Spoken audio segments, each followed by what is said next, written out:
I guess I'm going live. Because you know what? I am the absolute worst. And apparently I hate my life. But you know what? It's fine. It's totally fine. Why am I playing this? Just tell me why. Why do I think this is a good idea? I don't know. Maybe I'm a glutton for punishment. Maybe I just actively hate myself. But you know what? It's fine. It's totally fine. There's a delay on when my stuff goes live in there. There is. 1, 2, 3, 4, I declare thumb war. 5, 6, 7, 8, I used to date your mom. Ooh, woo. Oh no, I got a disease. Walking wild through your neighborhood, spreading all my fleas. Everybody's like, what you got? And I'm like, ooh woos. No, I went to a chef. Copy. Come, my victims. Oh no, I'm a big fat loser.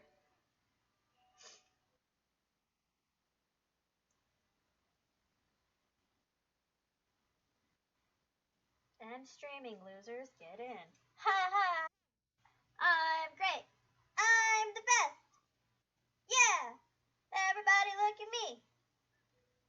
Cause I'm great. I'm awesome. Yay! Okay, I don't know what I'm doing. So we're gonna blue. Name before you tell us your name before you. Okay. My name is what? My name is we're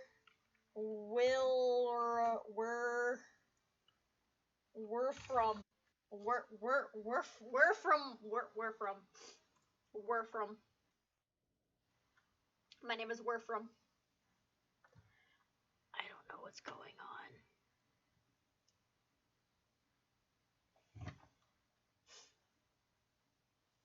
Hi Marco. Oh,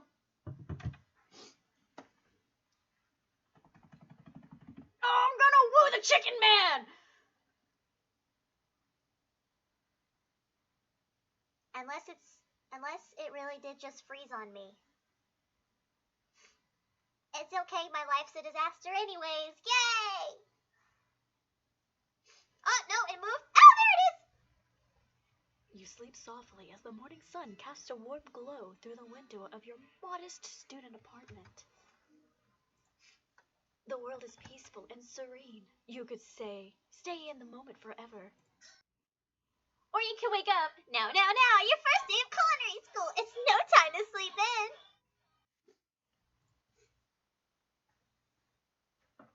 Smack the alarm clock, throw the clock out the window, and stay in bed forever.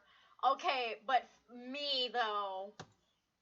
You slept through the school year and gave up on the once-in-a-lifetime opportunity to meet Colonel Sanders. Oh!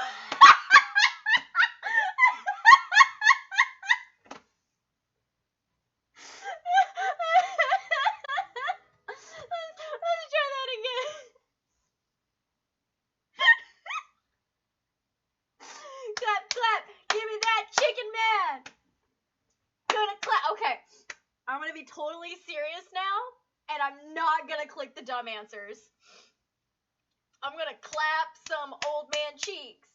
Give me that Colonel Sanders. Listen, Marco, we're not all number ones. Sometimes you've got to fail before you can, succeed. But you know what? It was my life, and if it was me, I would sleep in. Completely sleep in. Man, I want one chicken. You sleep softly. It's like, yeah, no, we're through this. Blah, blah, blah. When you wake up now, you first say, smack that clock open at him. Lying in bed, you stare at the ceiling, thinking about everything that awaits you in the prestigious University of Cooking School, Academy for Learning. Your mind begins to wander. Who will be there? What will you cook? What should you wear? Time begins to fly by, and you find your imagination getting away from you. You need to take this seriously. I better make sure to arrive prepared for the first day. You bust through the morning checklist. Teeth brushed, hair combed, pits deodorized. Nothing can stop you now. You confidently grab a biscuit, strut out the door, and head off to class. Can we just say this action chicken poster over here is top notch, and I want one. I want an action chicken poster.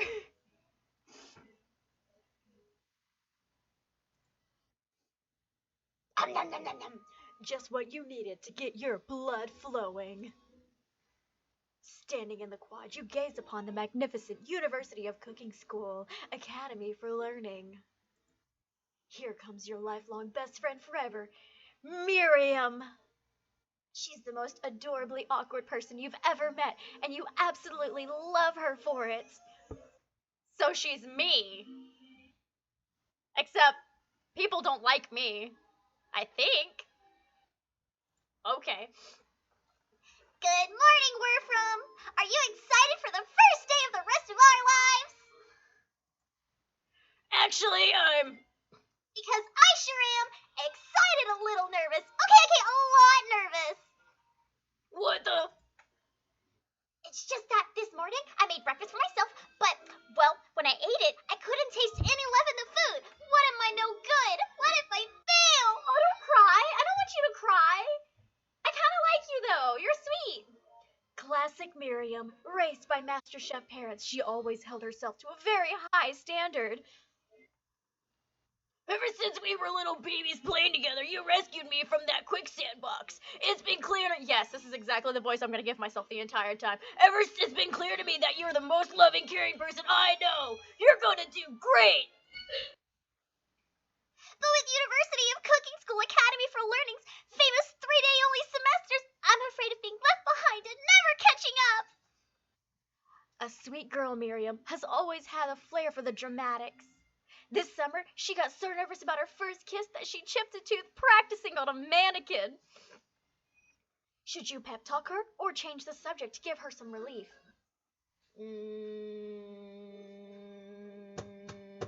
Let's change the subject. It's hard to see Miriam like this, and frankly, quite exhausting. Rather than dwell on her anxiety, you try to change the subject to something more interesting. All summer, you've been hearing rumors about a dreamy, enigmatic mystery student who is enrolled at this school. Yeah, that's a little worrisome, but you'll be fine. Now, what about this mystery student we read about on the school message board? Any new deets? Oh, get this. I heard his name is Harland, and he's no ordinary student. They say he has powers. He's had them ever since he was born, from an egg. An egg? Like a chicken? Don't be ridiculous. But that thing about having powers, it would line up with some of the other rumors I've heard. Like I heard he once fought a bear with just his smile. You both sighed thinking about a student so handsome that the laws of physics don't dare apply to him. Dreamy. Before you can get another word out, you're rudely interrupted when someone smacks your books and custom engraved measuring spoons out of your hands and onto the ground. Hey! It's Ashlea, your arch rival. She's totally evil, but you can't help but be filled with jealousy. She can get anything she wants, and she knows it. Hello, Ashlea. God, look at her, man. Like, she's got some chicken on her thigh highs. Man, she thick as fuck. Girl's thick. Oh, I didn't see you there, chicken shins. You leave we're from shins alone.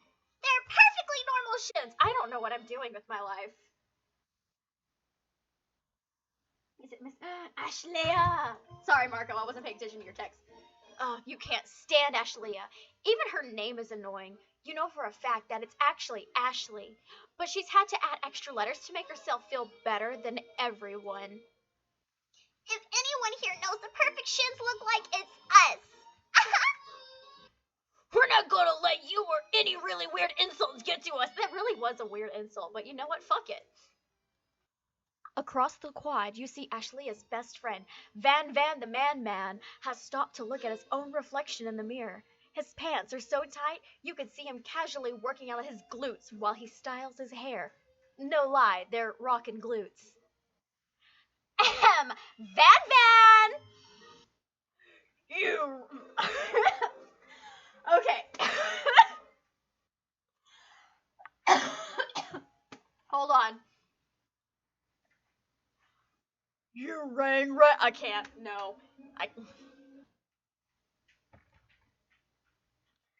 You.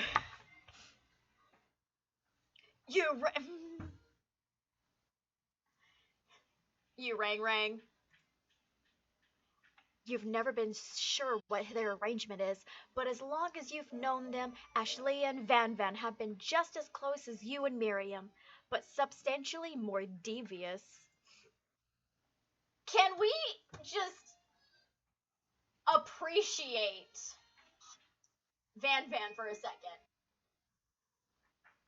Because I hate it and love it.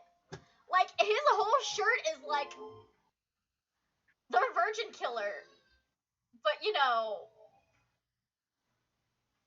on a totally ripped guy that is like obsessed with his looks. And I'm like sure at one point it was like a chef's jacket, but it's totally not anymore. I can't believe the University of Cookie School and Academy for Learning would ever allow people like you to attend as students. I know, right? You think they just hand us our diplomas now. Or maybe hire us on as professors. You amateurs can learn a lot from us. With the first day of school about to start, there's just not time to properly tell these two off. You resist the urge. Man, I would not resist the urge. Fuck that shit. Let's go, Miriam. Psh, see you later, losers. Oh, look at you. You're so cute. As you approach the door, you see a goofy-looking kid pushing hard against the window directly next to it. What the fuck? Is that the right noise? Oopsie. It's broken. You reach forward and easily pull on the door. That should do the trick. I love you! I think you mean thank you? My name is Pop! I was named after my papa! He's old! Could someone like this also be a student at the school? He must be one heck of a chef. Also, his name tag clearly says Bob, but I guess he's reading it upside down. Hi, Pop. I'm Werfram. So, are you going to make me hold this door all day? Nope. And with that, the young man walks into the building ahead of you. Is it just me or is he kind of cute? I think it's just you. You both shrug your shoulders before following him into the building. You stand at the edge of the room, unsure of what the fuck. I don't know who that is, but just seeing that face caught me off guard entirely. Okay. You stand at the edge of the room, unsure of where to sit. Other students wander in and keep themselves busy chit-chatting. Oh, look at the doggy! A My scruffy-looking pooch takes his place at the podium, at the front of the class. Adorable! Oh, his name is Sprinkles! I love it! Oh, excuse me. Sorry, I apologize. Okay. Oh, God. I can't. Now, quiet down, everyone. Who is this unreasonably cute pup, and why is he in our culinary class? You must be Sprinkles, head instructor and CEO of the UCS.AL! Yeah, I said ... fight me, bitch. Please call me Professor Dog. I may be cute and little and fluffy, but I still demand respect. Woof. What? A cute dog is our professor. This is the best school ever! I guess only a dog's nose is capable of picking up all the nuances of fine dining. Out of nowhere, wind begins to rush you, and a swirl of cherry blossom petals fills the air inside the classroom. I'm chilly! Someone close the window! And then he walks in. You're immediately swept up by the aura of this new student and his remarkable goatee. Who knew anyone could be so handsome? Time stands still. Damn, why'd they have to make Colonel Sanders look so damn good? What the fuck is wrong with you? It's him! If it isn't my favorite student, Harland. Colonel Sanders interrupts Sprinkles, sorry, Professor Dog, before he can finish his sentence. Okay, we have to give Colonel Sanders the hottest voice I can possibly think of. The voice that will make panties drop. The voice that will make guys jealous. The voice that will make everyone love him even more than his finger-licking good chicken.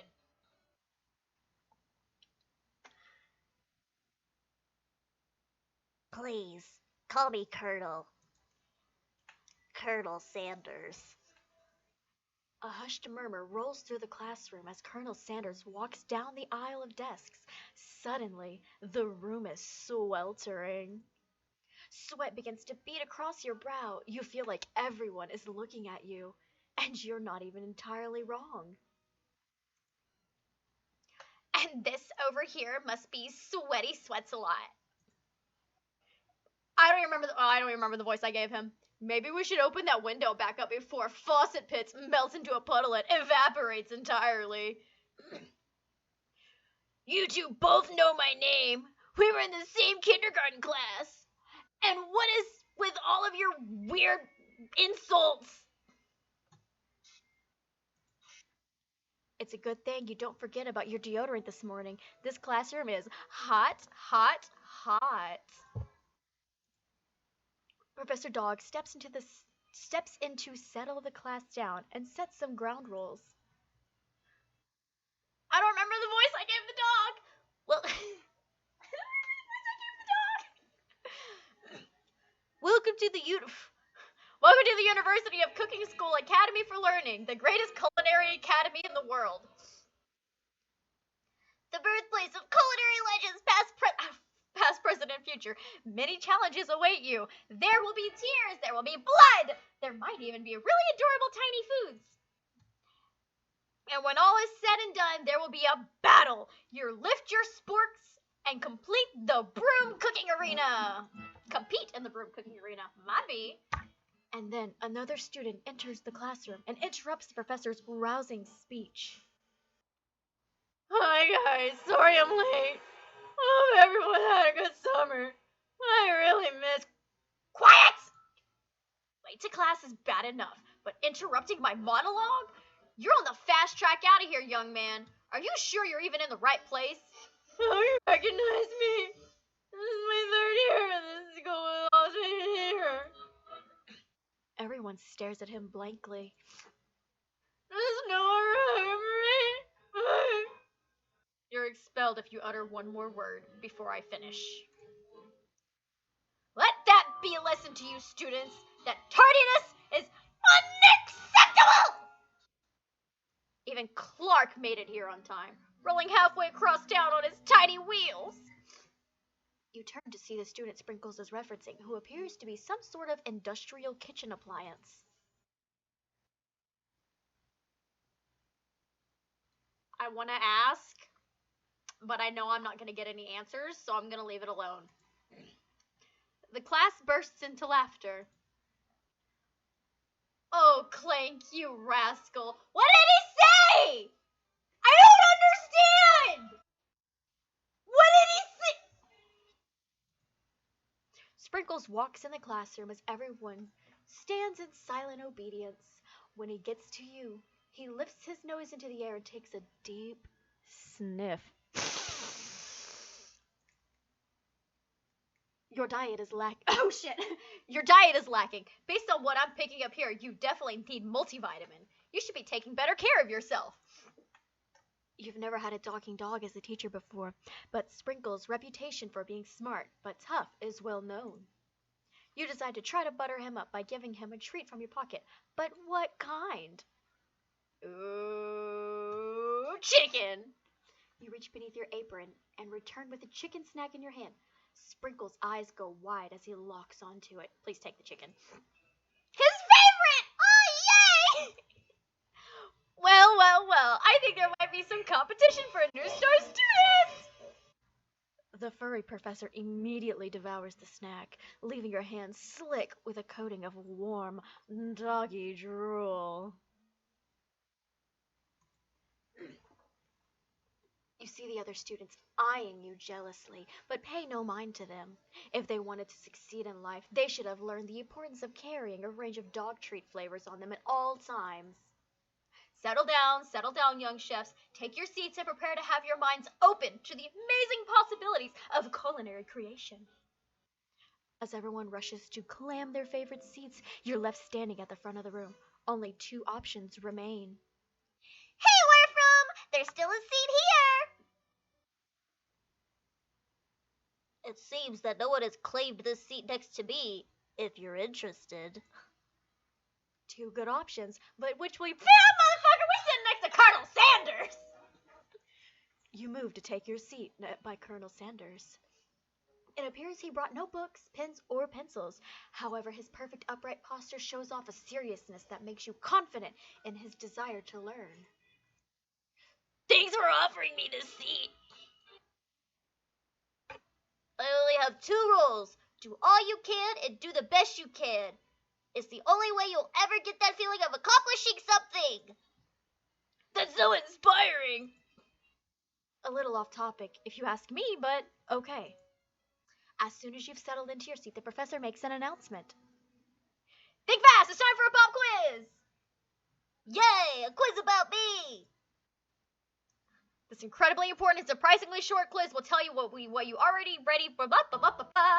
This incredibly important and surprisingly short quiz will tell me if you are ready for a life at culinary school. Keep your knife sharp and your focus sharper. Here comes question 1. If a train A is traveling to point B and train B is traveling to point A, how important is it to wash your hands before cooking?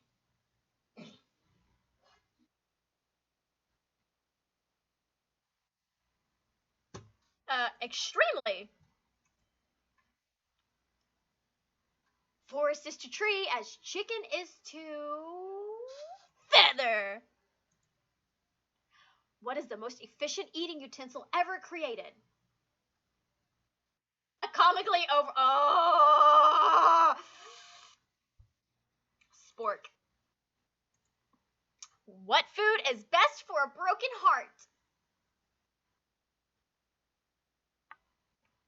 A pancake that looks like a silly face. Anything as long as it's prepared with love and not too much salt. Is Sprinkles a good boy? Yes, he is. Oh, no! I'm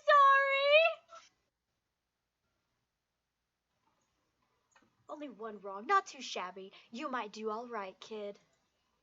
You look up to see Colonel Sanders has been watching your tally you score. He nods with approval. May I have your attention, students? I have an important announcement to make. Time for lunch! Best time of the day! Wow, the cafeteria is as nice as any restaurant you've ever eaten at. It makes sense that the school is dedicated to cooking, would also be serious about eating. A delicious fragrance wafts through the room, tickles the end of your nose, your mouth waters. Do you smell that? That must be our lunch. It smells crazy good. Everyone can I have your attention? Is it about lunch? No, I just wanted to apologize for my hurry. Yes. Howdy, folks. Howdy. Howdy, folks. I'd like to make an announcement. Hey, It's about lunch. Everyone cheers. But I... Shh! Lunch!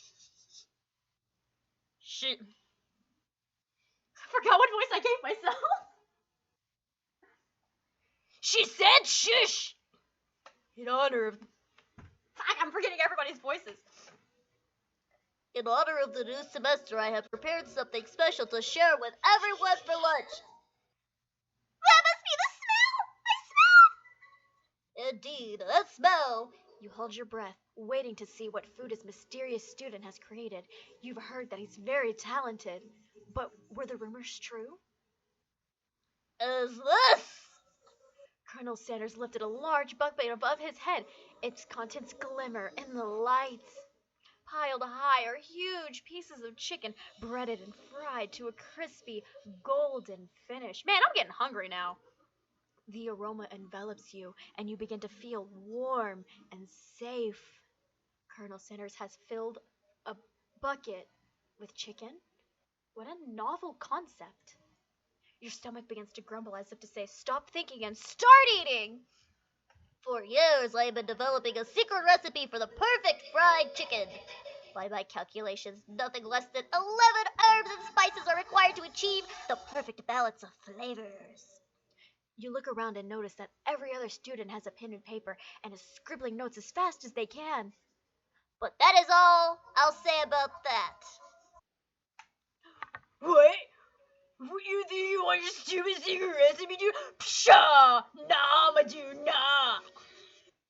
I'm just, drafting. That was my last will and testament in case, one of those, ingredients is poison! Got him! He looks around nervously to see if anyone else is laughing at his sick burn. Air quotes should be installed there. You wait to see what zinger Ashleah has prepared to follow up, but she suddenly takes a different approach. Yeah, I was just like writing in my diary. Dear diary, today I smelled something beautiful. I knew at that moment that only the hands of a true gentleman could fry chicken so tender.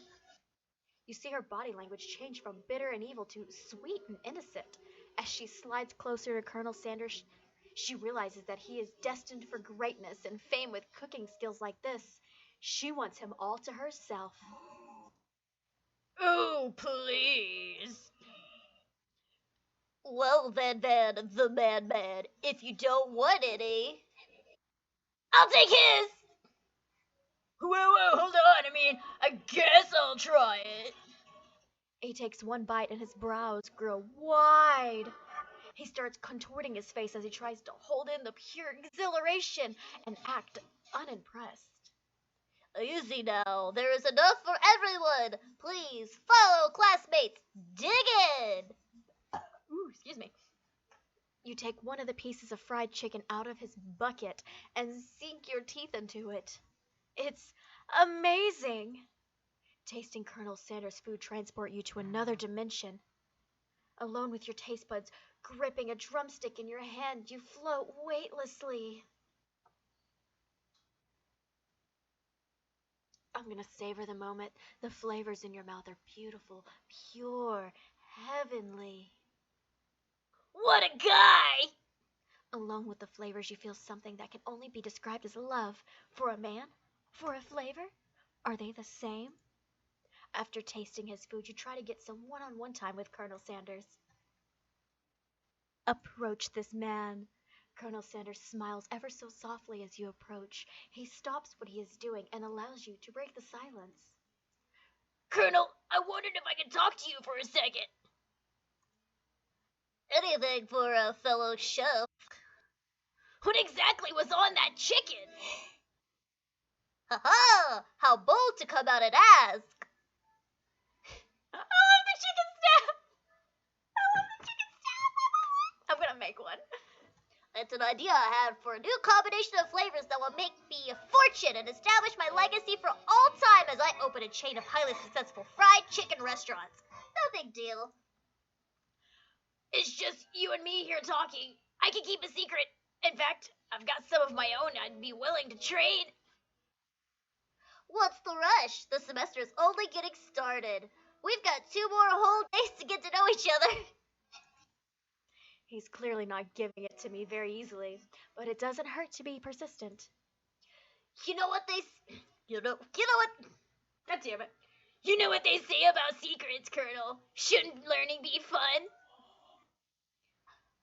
You've got moxie. I'll give you that.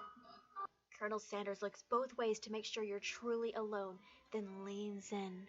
You can feel his warm breath as he whispers. Just one ingredient, but you can't tell.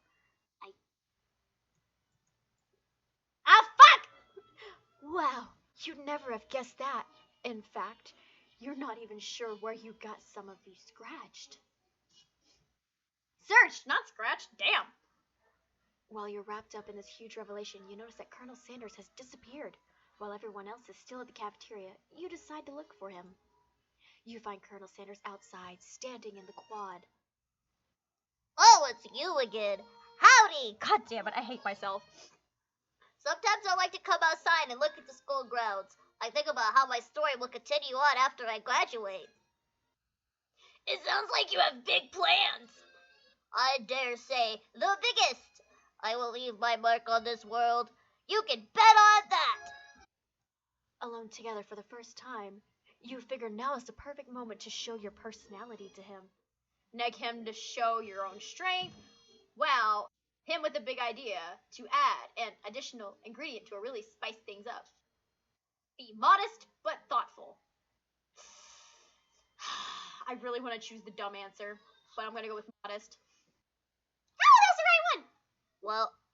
Well, I just wanted to tell you that I really enjoyed your food. Now you've got his attention. The flavors were complex, but comforting. They interplay with salty, savory, and peppery. It was perfect. I appreciate the compliment. Where from? I'm sure you'll be a big success. I know we've only met today, but I'm starting to get the same feeling about you. We should head back inside. The next lesson starts soon. You step into the massive cooking arena where the afternoon lesson will take place. Each student gets an oven and all the tools and ingredients they could need. Look at this place! It's magnificent! Finally, we get to show our stuff! Wait a second. Oh no! We have to show our stuff! What if I totally blow it? You're not gonna blow anything, except for me. Except maybe kisses to the crowd of fans you're going to earn from your signature adorable tiny food creations. Welcome, students, to the cooking arena. For today's lesson, we'll be cooking with partners. Hurry up and pair off. Naturally, Miriam looks over at you, but unable to control yourself, you pounce on Colonel Sanders.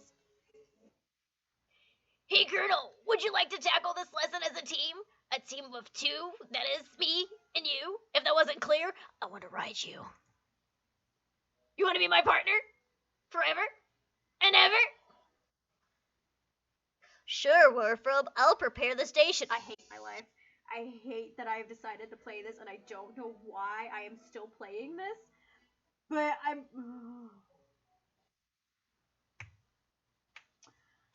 gonna finish. Without you as a partner, Miriam is left standing all alone. Two different students quickly take notice. Hello, new partner! And then whatever the fuck Clank says. Oh my! Two potential partners? I'm so sorry, gentlemen. I don't know who to choose! It looks like you'll have to pick for her. Friend duties can be a little awkward, but that's the price you pay for not being alone forever. Who do you want to ask to be Miriam's partner? Oh, God. Give me Clank. I like Clank. Sorry, Pop, but I think Miriam will be partnering with Clank today. It's okay, I already ate. It's not entirely clear if Pop has any idea what the point of school even is at this juncture.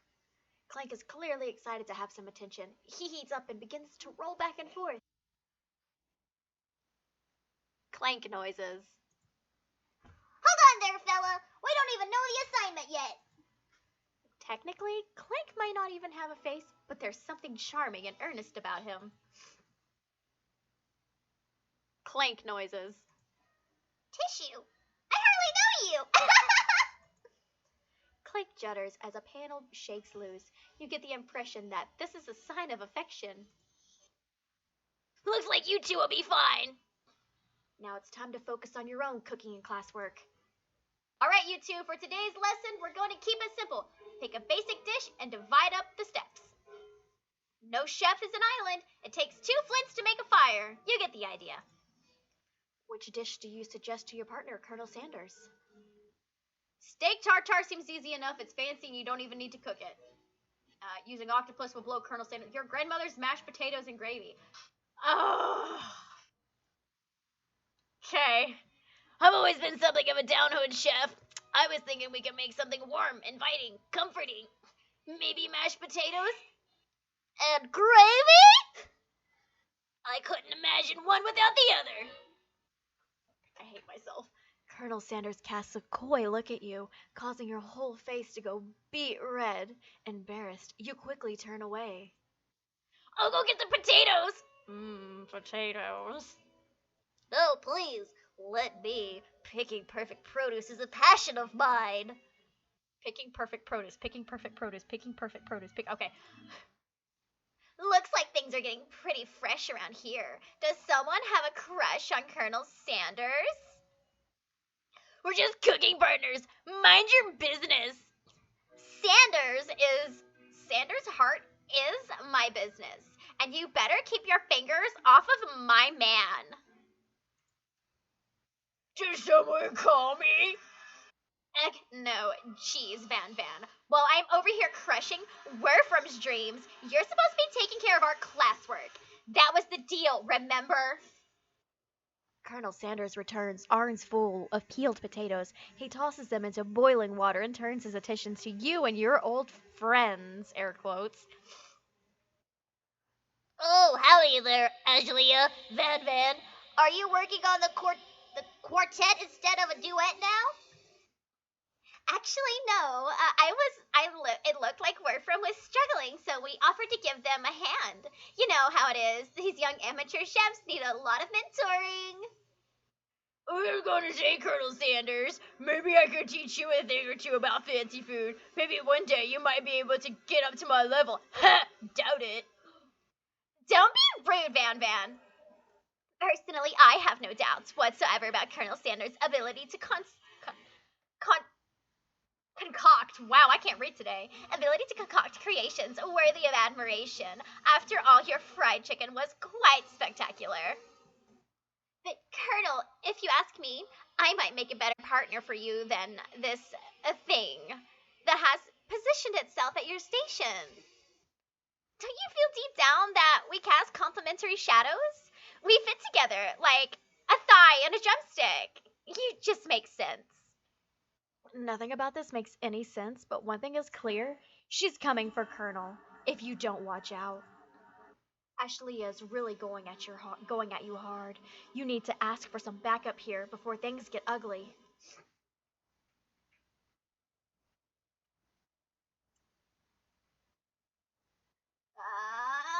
Miriam! You turn to Miriam, and as soon as you find her, she senses it and looks back. This girl's friend in need radar has a second to none. She immediately comes running over. Is somebody threatening my friends? I will destroy them! I swear if I'm peeking, I'm sorry. I'm trying to back away from the microphone every time I use her voice. I actually think that Ashley and Van Van were just leaving. Leaving you in the dust vis-a-vis my skills as a chef, perhaps. But stepping away from this competition, you are sorely mistaken. Miriam, you're a loyal friend, but Werfram is my partner for today's activity. You look for Sprinkles in hopes that he might be able to step in, but he's nowhere to be found. Darn those cute corgis and their short but sturdy stature. You look down at your station and realize that, in this tension of the moment, your hands have been cooking on autopilot. Distracted by the drama, you've already crushed the boiled potatoes into perfect creamy mashed texture with plenty of butter and cream for flavor. It's as if your natural passion guided you through the steps you know so well while your attention was elsewhere. I know just what to do!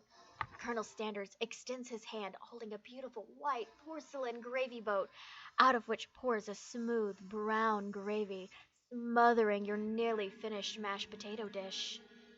Gravy flows down the mound of mashed potatoes. The results look spectacular.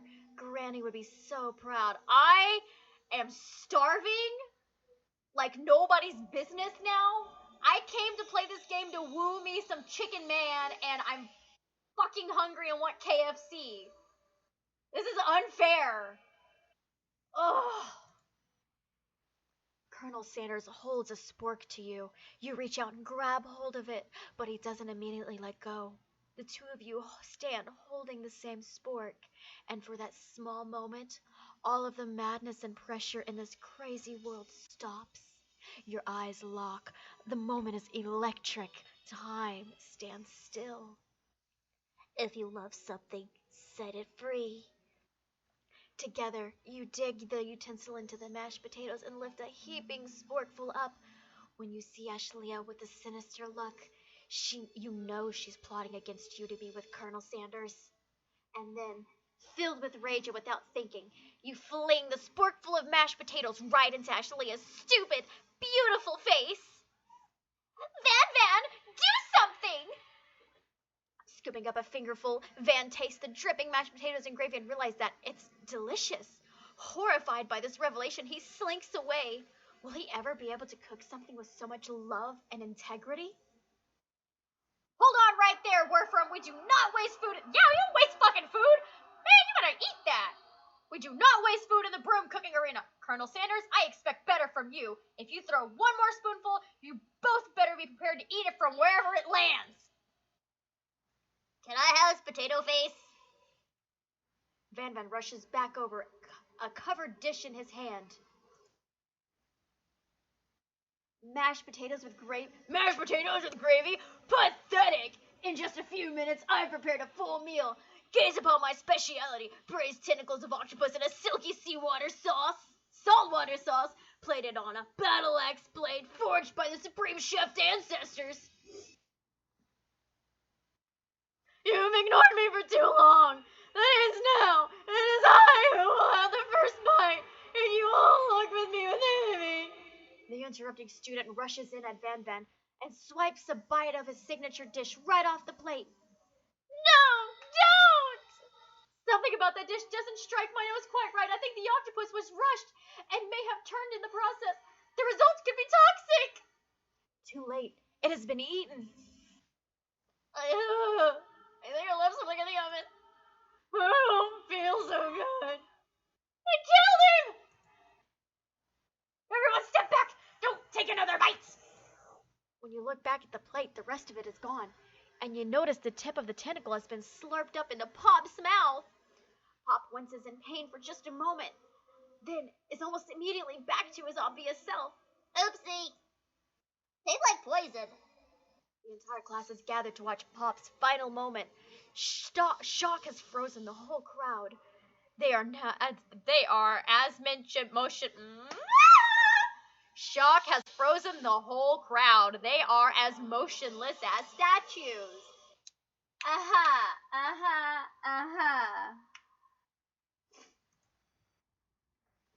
The class bell rings, disrupting the moment and snapping everyone back to reality. It would appear that Pop's enthusiasm for trying new things, despite obvious danger, has inoculated him against poison of all kinds. I'm not sure the professors here make enough money. Oh, I just turned into a ghost over here. Seeing that you're shaken up by that really annoying student and all his nonsense, Colonel Sanders approaches you. I'm sorry you had to go through that. Please, let me walk you home. What? Like for real? Oh, come on, man. You follow Colonel Sanders out of the room. At night, the school building has taken on another vibe entirely. It's dark and more than a little spooky. Colonel Sanders stands in the quad's neon glow and speaks softly. Those mashed potatoes you made in class today. Before we go on, I want you to know, they're not a great representation of my skills. I didn't even realize I was making them. They were amazing. Tasting them, it reminded me why I became so passionate about food to begin with. Colonel Sanders is getting choked up. Cooking is obviously important to him, in a way that you find inspiring. Now might be the perfect time to tell him you're developing feelings for him. And it's only day 1. Wow. I feel like we are watching some, like, Disney Channel movie level shit. Colonel Sanders? Yes, where from? There's something I need to tell you. Be gone, cat. Hold it right there. There's something I'm gonna change his voice like 20 times. There's something I need to tell you first. Oh, jeez. You see, when I was just a boy, I had a dream that one day I would be the greatest chef in the world has ever seen. And every day since, I have been working toward that dream. Day and night, never stopping, never resting. Also lifting a lot of weights, like so many weights. We should follow our dreams with all of our hearts, that our souls may grant them like wishes floating on shooting stars. Hey, no, you. Shut up. I'm the one here to say inspirational stuff and be the star of the story. I just realized his hair is in the shape of a star. I totally thought that was like a headband this entire time, but the headband is the red thing underneath his hair, and I am uncomfortable now. Are we forgetting about your cooking literally killed a guy? You can't prove that! I also saw you kill that guy. What was your name? Somewhere in the distance, you hear a long, sad sigh. Forget him! We're talking about me! Me! I'm the hero! I'm the hero! I'm fucking America from Italia. I'm the hero!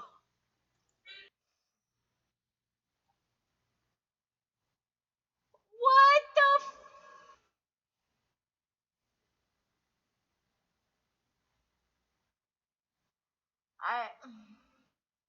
What is this game?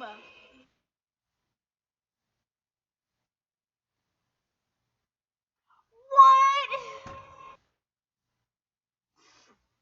The Spork Monster is here to fight a hero.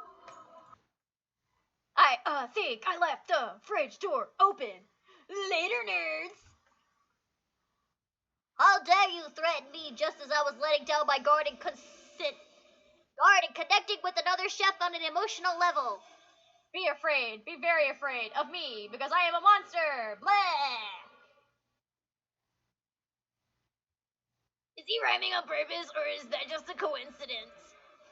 But before you can discuss syntax any further, it's a turn-based fight sequence! What will you do? Attack! You decide to go on the attack. Which attack will you use? Cook with love! Does 1 damage. It just got real. That attack really upsets Spork Monster. Spork Monster goes on the attack. They spit hot gravy at you. You take 1 damage. Attack. You decide to go on the attack. It worked last time, right? Does 1 damage. Spork Monster won't forget this. Spork Monster is really feeling threatened by your attack. Spork Monster focus their mashed mind and draws in the energy from Mother Earth itself. They grow larger and more intimidating. How do you respond? Defend! You decide to go on the defend. Which defend do you use? Trepidation! You hold your head between your hands and mutter, this is not happening, this is not happening. Spork Monster is no quitter. Buffed up and ready to rumble, he goes on the attack once again. Spork Monster uses Ulti Utensil. You take 2 damage from the attack. If you take much more damage, you're not going to survive the battle. Attack. You decide to go on the attack. Cheese monsters oozing cheese sauce onto the lawn of the quad. I wonder who is going to have to clean this up. Feeling vulnerable, Spork Monster prepares for its ultimate attack, Rounded Edge. God damn it. What? Are you watching Yes. YouTube or? Yes. Vileville, your reign of terror stops here! I hate myself. Who's watching? I don't know. Colonel Sanders summons the energy of 1,000 chickens. I hear so much about. Oh my god, I love it. Huh? I fucking love this game. Why? I just love this game so much. Pot pie power bitch. Pot pie power bitch. It does 10 damage. Sport monster is defeated. Yeah. I can't. You saved me. An injured spork monster spews steam into the night.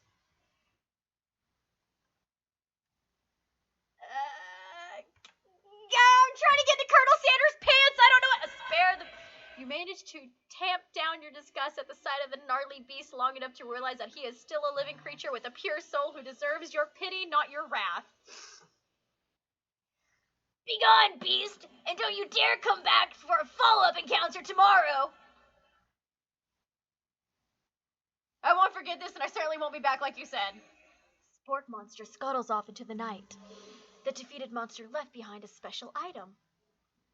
It appears to be a cookbook, but upon closer inspection, it is much more. It's a book of magic spells with a golden chicken on the cover. You open the cover to find a library card tucked inside. The last name to have signed it out is Borko. Borko, that name sounds strangely familiar. Why is Curtis talking? Don't ask questions, just know what happens. I'm gonna leave you to your life. No, I bought cat litter, by the way. Thank you. Your blood is pumping as you stand in the quiet of the night, holding the mysterious book in your hands. As you come down from your battle buzz, you realize that your final attack has left you completely depleted. The world around you begins to fade away. Without any energy to keep your eyes open, darkness overtakes you. Oh god. This is like the most cliche slice of life anime campus bullshit that I love. I am in love.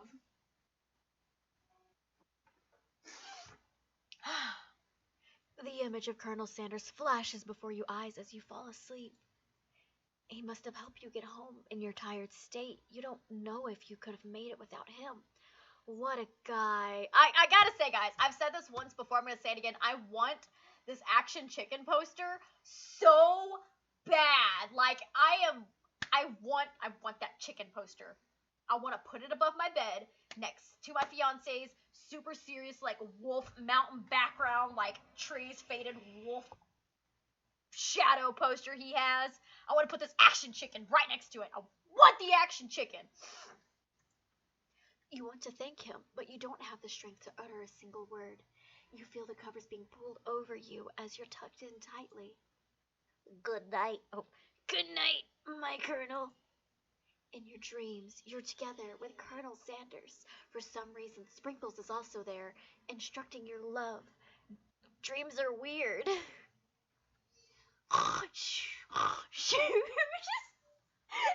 ghost boy is there!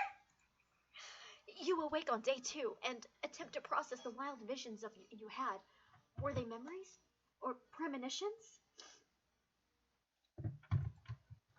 And then there was the secret ingredient that Colonel Sanders went ahead and told you outright. Not much of a secret, huh? It probably just because he had already trusted you so much.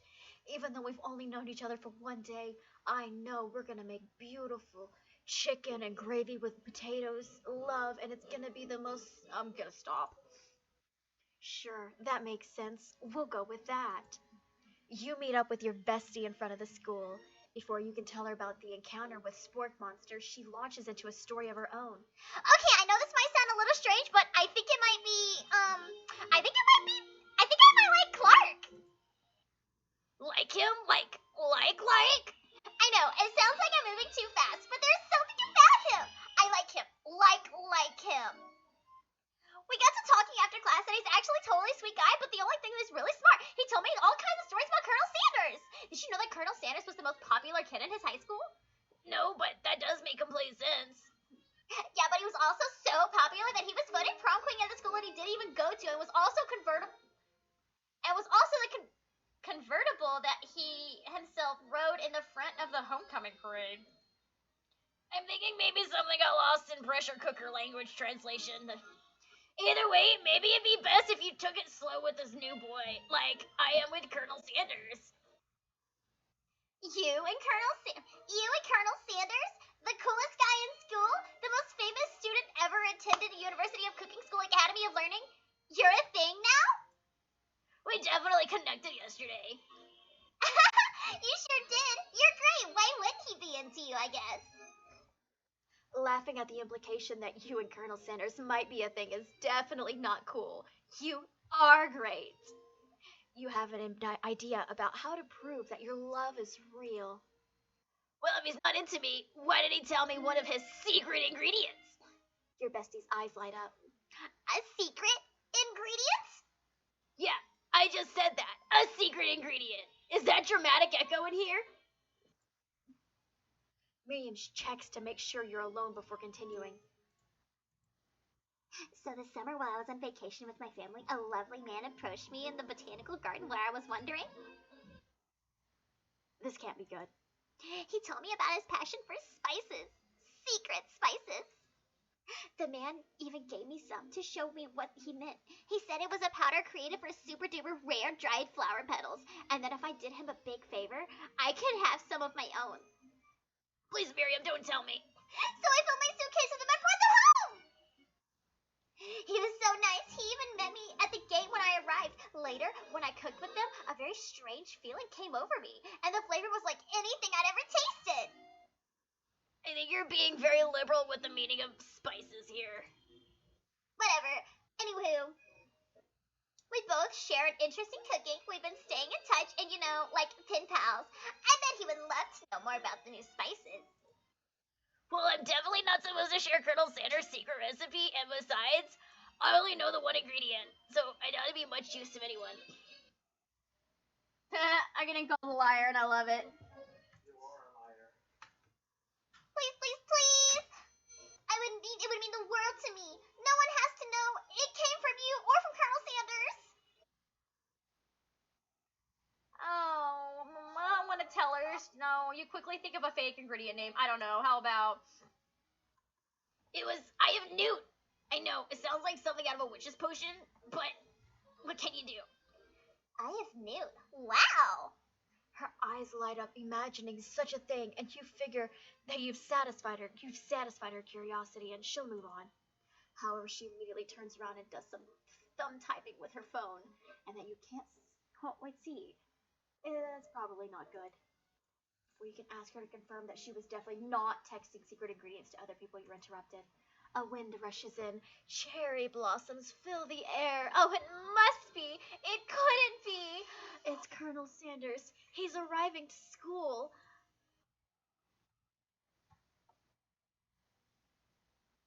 I'm gonna run to him. You decide the best way to show Miriam how serious you and Colonel Sanders are would be to run to him. Surely he'll sweep you up on the back of his stallion and you'll ride away together. That'll show her good. Oh, Colonel, my Colonel! However, your sudden movement surprised the horse and he rears up, kicking you directly in the face.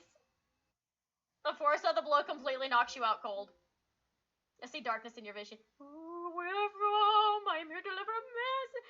Not this guy. And important you remember this exactly as I say it. If you forget the world could end, so you know it's serious. I have been trapped in the realm beyond, but great prophecy relies on my return. Only you can save me. All you need to do is repeat my name through... Oh, God. Oh, God. But before he can continue, you're suddenly awake. Oh, jeez.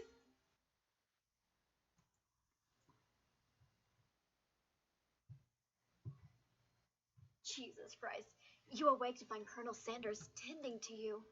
He roused you back to life with a satchel of secret spices, or is that just his natural seasoned musk?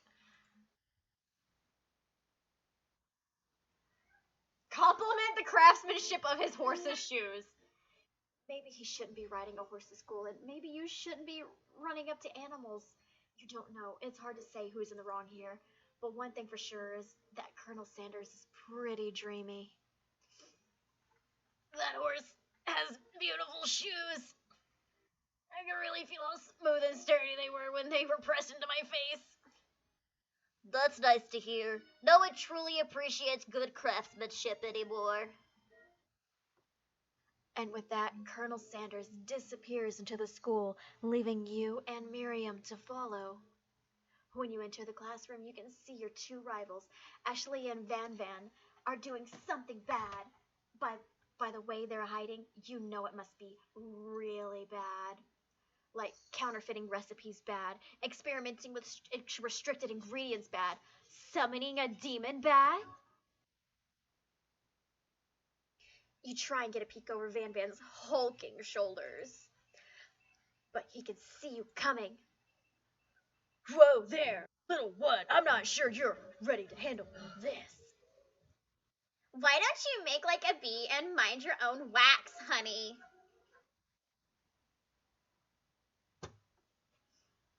Tell him to stop acting immature. You immediately dress the rivals down for their immature behavior. Culinary school is to be respected. This kind of nonsense is a waste of everyone's time. Now you've upset them. Oh, and you're the emperor of cooking, are you? You make the rules? I'm not sure you know a good meal if it ain't you. His hair is infuriating me. It infuriates me, his hair. I hate his hair. I hate his hair. Being the best chef in the world takes more than just culinary skills. It takes creativity. It takes panache. And it doesn't hurt to use a little evil. You finally get a look at what they're hiding, and you instantly recognize it. It's a book just like the one you found after the encounter with the spork monster. That's the same book I found last night in the quad! Ashley immediately elbows Van Van, who hides the book behind his back. I don't know what you're talking about. The book is a family heirloom, and its contents are secret. You notice that they haven't just been studying the book. They've got Pop pinned to the wall, and they're tossing potato skins at him as he tries to catch them in his mouth. Oh, poor Pop! We're playing! Before you can dig any further, you're interrupted by the arrival of more students. It's almost time for class. Clank noises. So why does his hair infuriate you? His hair just infuriates me. I hate his hair. Clank must be running late. He's in a hurry, and he rolls right over Van Van's meaty foot. Good.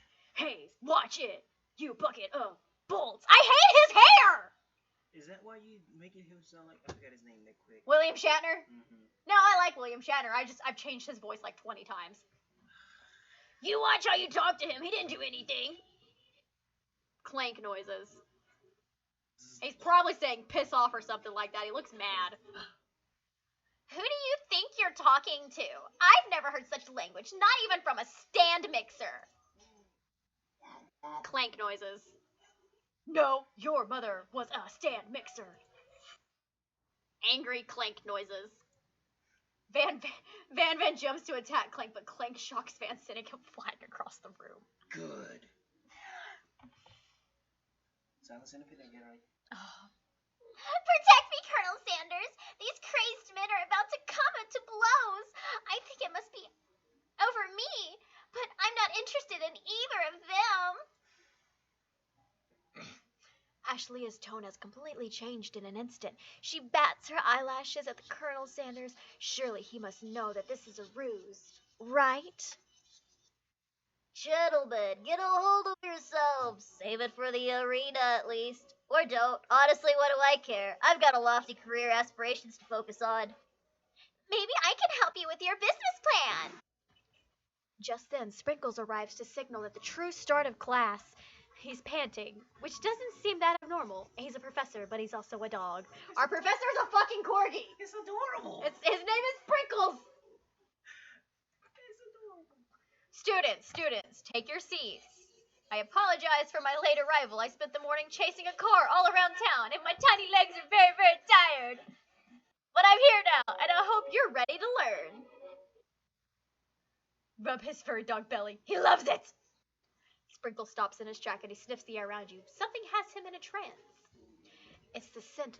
It's the scent left on you from Colonel Sanders. Sprinkles jumps on you and licks your face. Down, boy, down. Open. The command shouted by Colonel Sanders has snapped Sprinkles out of his trance. I wonder what's up with that. Sorry, I got a little carried away. After he catches his breath, Sprinkles regains control of the classroom. Without further ado, we'll review the global history of my favorite fowl, the chicken. Why am I not surprised? I'm done. I wanted to watch it, but that's honestly a little cringier than what I thought it was gonna be. This is gold. I found this out because Corey sent me the video of Game Grumps playing this, and I was like, oh, I haven't watched anybody play it since it came out because I needed to experience this for myself, and I am not disappointed. I'm disappointed in myself, but I'm not disappointed. well, I'm gonna let you do your live instead of me stopping you every 5 seconds. Your Hufflepuff gives you that much privacy. Thank you. You want to pay attention to the lesson. Truly, you do. Which is why in 1776, at the signing of the Declaration of Independence, it was a chicken who first signed their name. But you can't help but daydream about Colonel Sanders, and you miss most of the important parts. When you come to, Sprinkles is holding a tray of food in front of you. Well, we're from... Naturally, this appears to be a sample platter. Which item do you want to sample?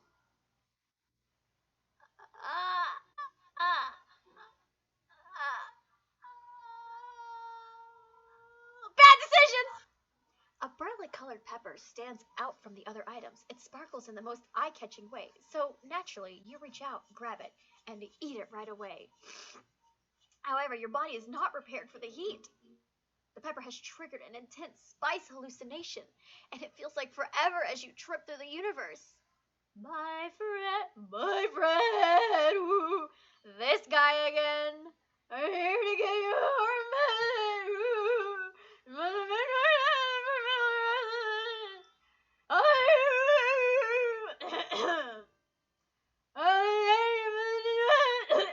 Sorry, I think I still got some spice stuck in my throat.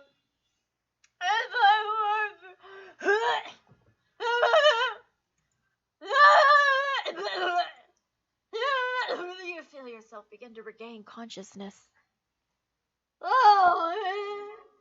You come to and find everyone is staring at you. Oops. That pepper was the last of its kind on Earth, and now it's gone forever. You think to yourself, geez, I should pay better attention. We all make mistakes. I'm sure he'll forgive you someday. Come on, it's time for lunch. Before anyone can relax, the cafeteria's lights dim, and your rivals enter to make a dramatic announcement. Like, girl, she thick as fuck. Look at them thighs. Like, bruh. Today's lunch will be prepared. The timed competitive Cook-off. The level of theatrics with these two is off the charts. Demand they stop wasting everyone's time, step up and tell them you're on. Oh, yeah. A bit of lunchtime competition, eh? Count me in. I have to wipe these tables with you fools before I set my lunch down on it. I'm not the fool. You're the fool. Ha-ha! Good one, Bad Bad. I like your gumption word from. I'll be watching your performance. Anything for you, Sanders. Oh. Just as things reach a boiling point, Sprinkles steps in. Surely he'll put a stop to this madness. Now, students, please settle down. This is a lunchroom, not a sportsing court. Finally, a little sense. You breathe a sigh of relief.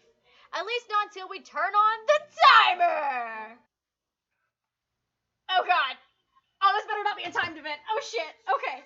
Oh, it's getting serious now. just then a huge light blasting right in front of your face, flashing the words "Timer ready." That's what I'm talking about. Ow! I stand corrected. The hard way built solidly as foundation of confidence that cannot be swept away. And that's the original quote by me, in case anyone is wondering. I hope this message lifts you to victory. Like a diamond, I was formed under pressure, and now is my chance to shine. I will defeat you myself. You had his chicken and you made mashed potatoes and gravy on day one, and you're feeling like you can really impress him again here. It's time to boil some water for some potatoes. Think fast. If the timer runs down, you'll be forced to pick randomly. What temperature does water boil at? That's right, but how had you even gotten to the school without even knowing that? The winner gets to rub my furry belly and let's entice, offer, motivate you. You're going to need to season the chicken before you cook it. You don't know Colonel Sanders' recipe exactly, but you have an idea. How many herbs? 11! You might not know all of the ingredients yet, but you know you headed to the right direction. Tails wagging intensifies. Now that you've gotten some basic steps, it's gonna elevate your craft. What state of mind offers you the best flavor? Fuck! Vigilance! God damn it! Next question! Your classmates are rooting for you, but Ashley is simply stronger and faster than you. Better pick up the pace. Oh, God. When you were a child, your father told you never forget where you came from every day as a meditation. Now is a great time to heart scenery. So where did it come from? Small town. Big dreams are born. And you're not going to miss it. Aroo! You try to shut out the noise of the area. Focus on your cooking. What is the sound of success? Sizzling. No! Fuck! God damn it! You notice Colonel Sanders out of the corner of your eye. I believe in you, Werfram. Why is this so intense? He's actually cheering you on, which would be awesome, except knowing he's watching you makes it totally forget what you're doing. Now all you think about is Colonel Sanders. How many spoonfuls of gravy does it take? Ah, shit! Ah! You're standing on a desert island with only one dessert cookbook. What did you take? Oh, God!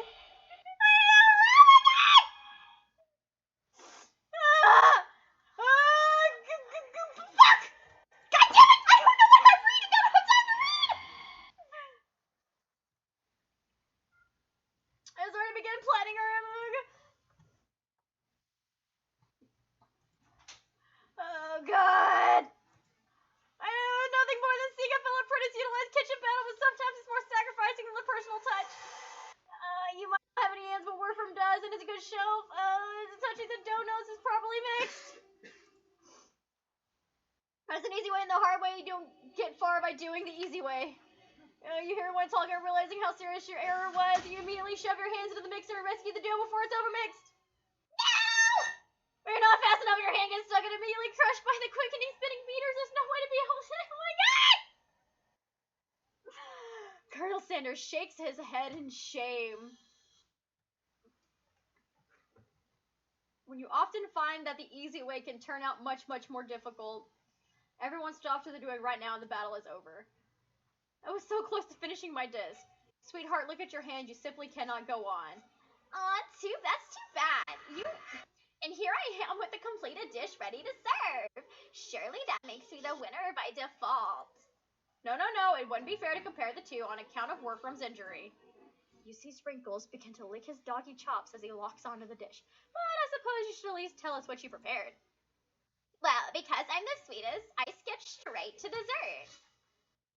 Oh, that actually looks really good. And I'm kind of under this white chocolate dome, you'll find a wide array of delights, taking you on a journey of flavor that tastes good and tells a story of excellence.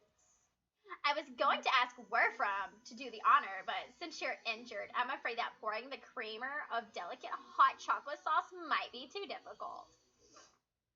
Colonel Sanders, if you wouldn't mind lending me your strong, steady hand.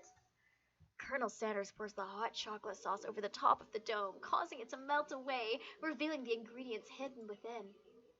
Oh, look, it looks so good! Oh, it's on a honeycomb, too. Inside, you'll find a delicate fried cheese croquette atop of a slice of honeycomb. ice cream 2 ways, tender nougat, and a pearl of blueberry glee. I'm pretty sure I mispronounced like half that shit. Colonel Sanders seems intrigued, but perhaps not impressed as he dips his fingers into the chocolate sauce. Simplicity isn't your strong suit, is it, Ashley? Oh, you. As he places the sauce-covered finger to his lips, Ashley leans over and whispers something in his ear. A dab of sauce sticks to his mustache.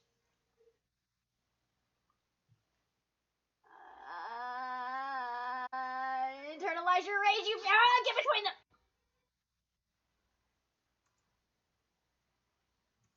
Ah!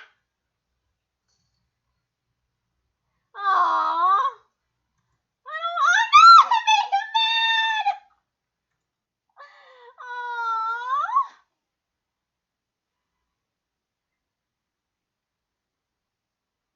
I didn't mean to make him mad. I was doing so good.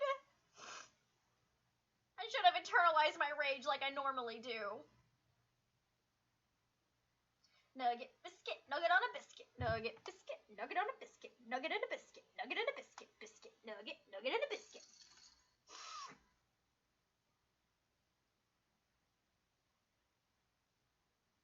Bears beats Battlestar Galactica. Marco, what the hell are you talking about? Am I back yet? Okay, there I am. Before anyone can relax, the cafeteria lights dim, and your rivals make a dramatic announcement. Oh shit. Oh, I gotta go through all of this again? Okay, we're doing it. Come on.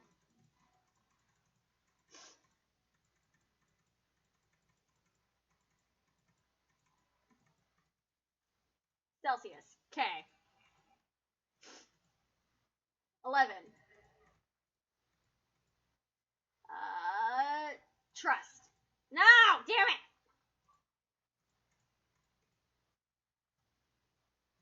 Small town where dreams come big. Bubbling. No, god damn it. It should be silence, damn it.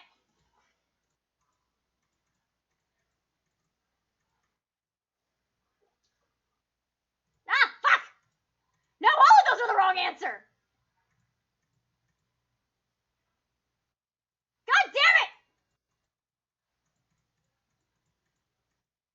It doesn't matter which one I choose, they're all the wrong answer.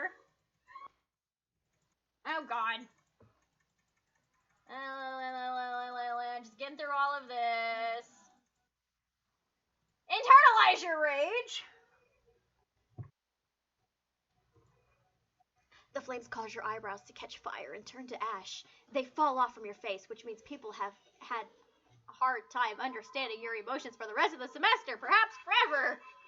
Embarrassed and ashamed by your poor performance, not to mention your crispy fried brows, you run for the quad to be alone.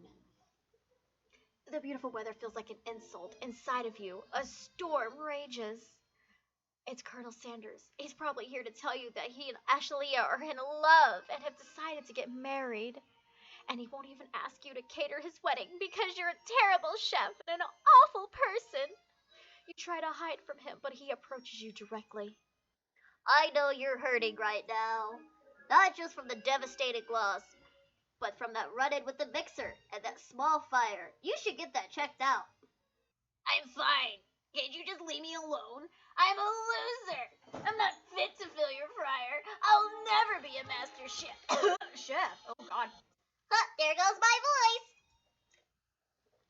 Failure is part of life, not just for you, but for all of us. Don't you think I never failed at anything before? That's exactly what I think.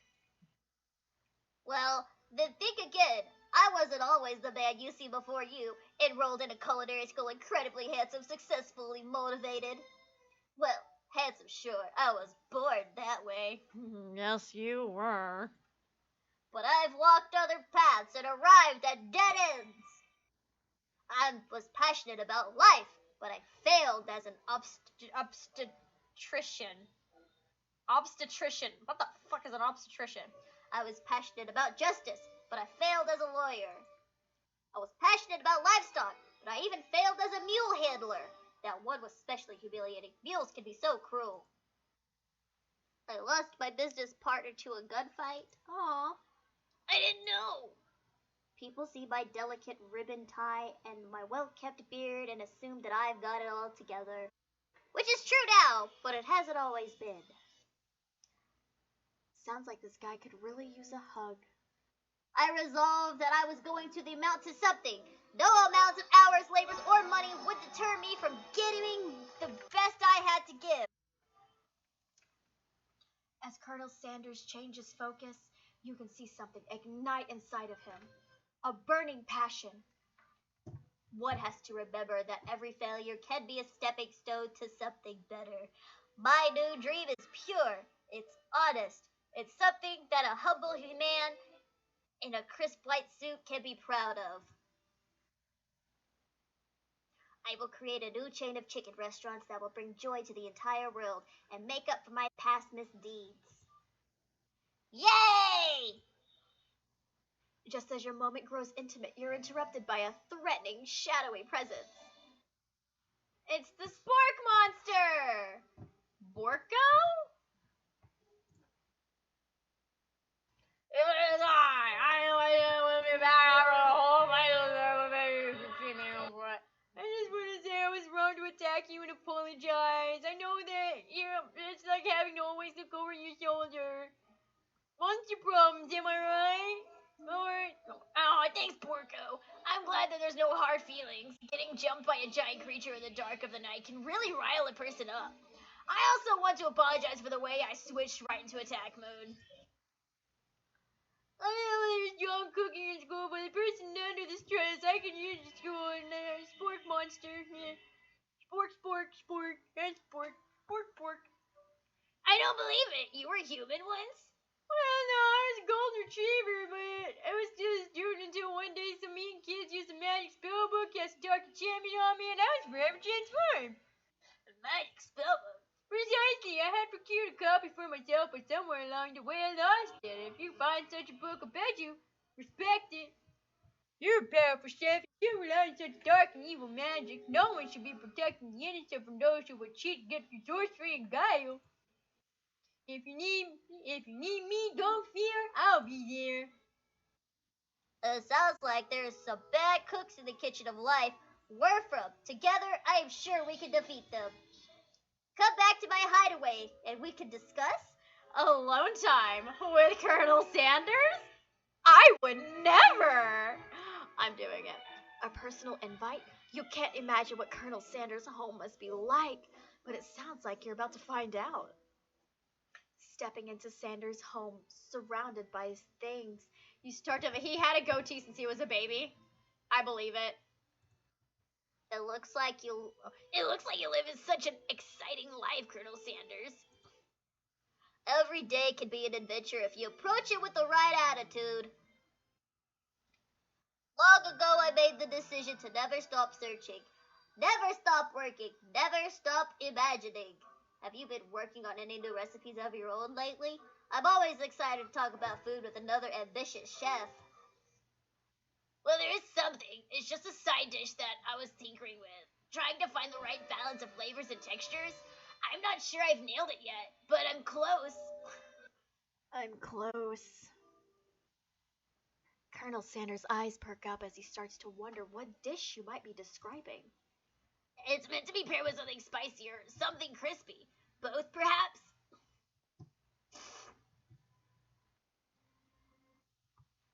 Now you've got him excited. Should you reveal your new creation? Oh, yeah. You decided you're as ready as you'll ever be to share your original cooking with Colonel Sanders. Before you can talk yourself out of it, you decide to dive in head first. You reach into your lunch bag for a special dish that you've been keeping on ice all day. I present to you my original coleslaw. God, coleslaw. Coleslaw is disgusting. The shredded cabbage dish glistens in the light of Colonel Sanders' looks hideaway. Magnificent! Together, you chow down on the creamy slaw until just a spoonful remains in the bowl. Do you mind if I hold on to the last bite? I'd like to have it around so I can admire its taste later. and think back on this moment. You could offer to make him more, but he seems like a very sentimental kind of guy. Sure, why not? Please make yourself comfortable. I'll be back in just a moment. Oh, time to do some snooping. Around the room are various items that you can take a closer look at. Each item seems to radiate memories of emotions. Tap on them. This must be where he keeps his secret recipe. You think for a moment, what number is important to Colonel Sanders? Then it dawns on you. As soon as you turn the dial, 11, 11, 11, safe opens inside it, you find a single note. Oh, look at you! From Goatee and Mustache Combi Sports. Or maybe that's the drumstick that he seemed to be waving like a rattler. Probably the same type of person who would make their own face the logo of a company founded. Am I right? Give me the chicken. I've noticed a very realistic stuffed chicken sitting on the corner table. When you pick it up, you realize it isn't realistic, it's real. Taxidermy must have been important to Colonel Sanders when he was alive. A little note clipped on the chicken's foot reads, "The true state bird of the great state of Kentucky." Tap on it. Oh, the door is open. Scented candle. A scented candle, you pick it up and try to identify the smell. Power tool? Freshly starched collar? Piece of wood floating on a lake. Summer of 69? No, it's one of the secret ingredients. Tap on an item. Gaze out the window across the lake and vast mountain range beyond. The ghost is to. Well, I never learned your name. Why would I avenge you? Can't you see I'm in the middle of something? You open the window, crack, and the ghost student is swept away by the breeze. Oh, the poor student! A lock of silver hair is woven through the teeth of the comb. Upon further inspection, you realize that the hair therein isn't just silver in color, actually made of spun silver. You take a closer look at the larger incident. There is a plaque on it. It's dusty, but when you wipe it off, you can read the inscription. It says, "Here lie the ashes of my past careers and business failures." Aww, tap on an item. Blah, blah, blah. The photo appears to be Colonel Sanders, except he's an old man visiting the pyramids of Egypt. Maybe this is where he discovered one of his secret herbs and spices. One of the framed photos shown as an old man. It looks a bit like Colonel Sanders standing with a friend. They hold fried chicken drumsticks and appear to be cheering. You look closely and it seems like a short inscription. I wonder who my friend Pete is. You open the door to Colonel Sanders' closet and find a row of his signature white suits hanging within. You take one of them off the hangers to try on. The jacket is a big baby with soft and comfortable. You give yourself a deep hug, breathing in a scent. Colonel Sanders returning and he has a new dish that he's working on and he wants you to taste it. You try to act casual until he asks you why you're wearing his jacket. This game is so dumb. I don't usually load those out, but I must say, it does look good on you. Oh crap, the jacket! You forgot to take it off! You were cold! I just got a little cold and thought this might warm me up. Colonel Sanders smiles and scoots close to the fireplace. It's warmed by the fire. Why don't you come a little closer? Suddenly, everything feels like it's moving too fast. Final exams are tomorrow. You should be thinking about what you're going to cook. I should be. Shit. I should be home studying. Overwhelmed, you take off the jacket and run for the door. With the thought of leaving Colonel in the midst of such an emotional breakthrough gives you pause. You stop yourself. Colonel. Yes, where's from? I honestly believe this might be the beginning of something wonderful. I think you're right. We should. Oh. I think you're right. We should take things slow. You talk late into the night and drift off into a slumber. Dream sequence.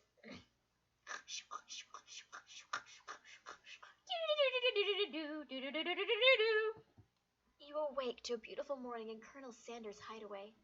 Did you make the right decision on how to respond to Colonel Sanders? Only time will truly tell. Today's the day that you can change the rest of your life.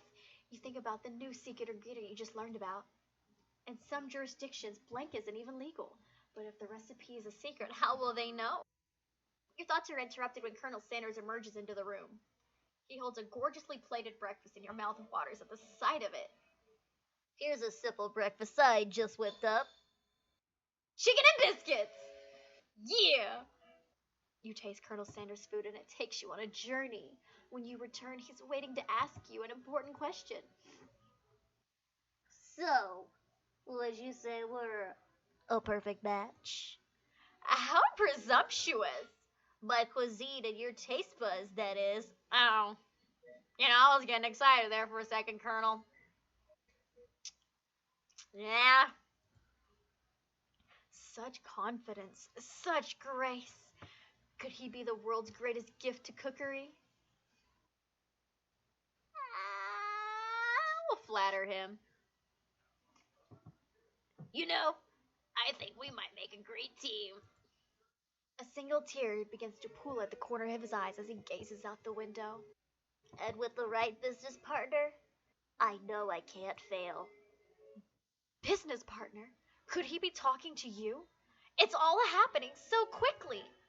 Overcome with emotions and confused by your feelings, you're on the verge of tears.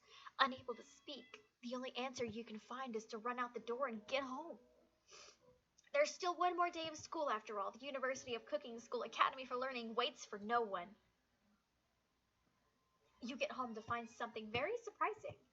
Your best friend is there waiting for you. Where have you been? Because I had one heck of a night. I've been desperate to talk to you about it, but I couldn't find you. I got word that something happened to you. It's okay, But now that it's turned to find out, I can finally get you to spin on the son of Miriam. Sure, but you would not believe what happened to me after school yesterday. I went on a date. I think I can believe this. Since I didn't have a partner up at Clark, he asked me to go out with him. Of course, I told him he better keep the dials turned to polite and respectful and not that kind of girl. But I was just kidding. But he was just interesting in spending some one-on-one time together and getting to know me. So I said, yeah, sure. So we get to know each other, little metallic guy. Long story short, he took me on skydiving with his friends, but quickly spiraled out of control. Did she just say skydiving as if it's a typical first date to go on with a talking pressure cooker? And now I'm not really sure where we stand. You don't give Miriam time to tell her the whole story. However, bottling up the details of your own night is just too much to bear. And I went on a date too, back to Colonel Sanders' house, and we spent the night with him. You what? Nothing happened but the emotional connection. Wowzers.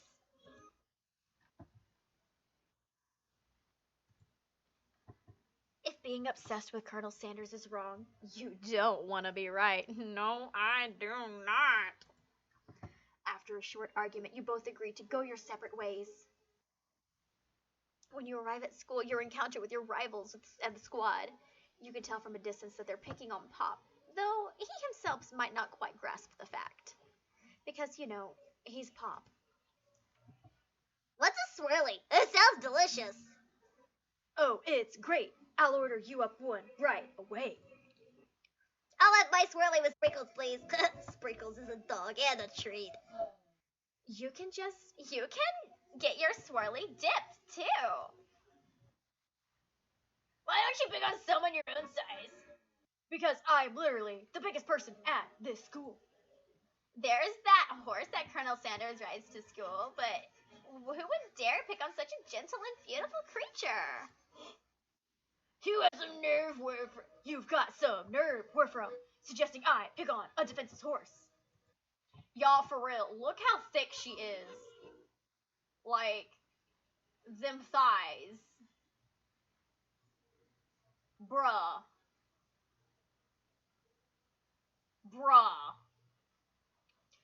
Now you're twisting my words, and I won't have it. You clench your fists, but the injury from yesterday's mixer incident makes you wince in pain. Doesn't look like you can go on cooking like that. Might as well just give up. I'll never give up. Ever. Colonel Sanders arrives just as it appears things are too close to boiling over. A naturally intuitive person, he senses that something has been going on. Is everyone excited for the final day of school? Where from? How's that hand feeling? I'm sure you'll be back to fighting form by this afternoon. Aren't you concerned about my hands, Colonel? Yesterday, I almost broke a nail winning so hard. Technically, I don't believe a winner was decided, but your presentation was quite impressive. What is he doing? Complimenting her. But what about the flavor of my delicate, warm, gooey chocolate sauce? It was clear that you're passionate about how your food is received. That's a lot of words to say it was bland. Excuse me, Wardrobe, I am more than capable of speaking for myself. Maybe you could tell me more about your thoughts as we walk into class, Colonel. I'm always interested in discussing the fine arts of fine foods. See you inside, Wardrobe! Annoyed by Colonel Sanders' inability to see Ashlea for who you know she really is, you walk across the quad to get some distance.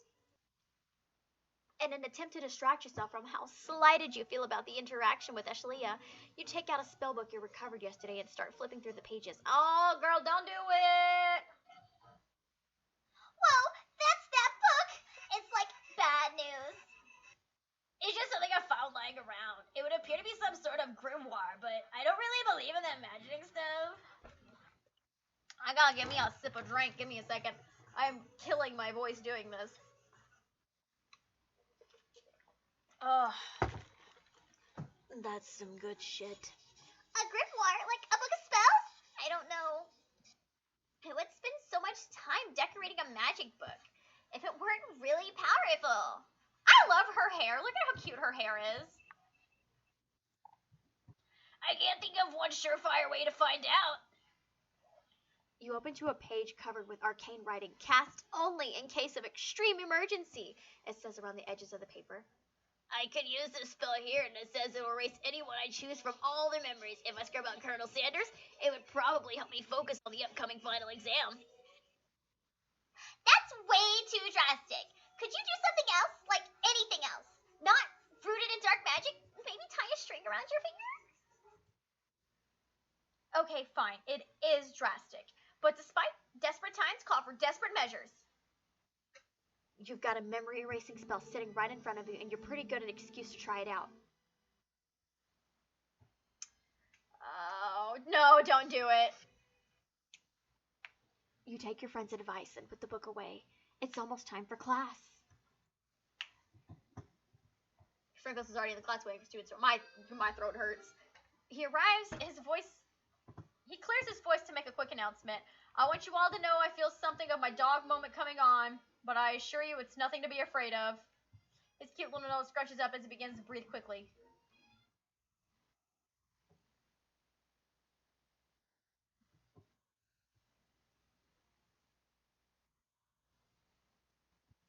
Dogs can be rather unpredictable, especially Sprinkles. Wait to see what I don't think he's hungry. Sprinkles stops in his tracks. He focuses on the window, and the room is dead silent. When you follow his gaze, his tiny orange squirrel perched up on a cherry tree outside. Sprinkles turns feral and runs to the window of the classroom. He begins barking uncontrollably at the squirrel outside. Oh, Terrence! I told you never to come back! Terrence, I will destroy you! Terrence! Sprinkles is barking ferociously, drool flying off his face. The squirrel looks over, but he doesn't do anything back. You wonder, is that even a talking squirrel? Who named him Terrence? You better not show your chubby cheeks around here ever again! After Sprinkles is satisfied with his presence, has been felt by not only Terrence, but any other squirrel of hearing distance. He returns to his professional tone. I apologize for the outburst. This actually brings up an important point. Thank you, Werfram, for reminding me to dole on the indisposable bit of wisdom. You see, but therefore he can go any further. Miriam loves drama spilled into a class.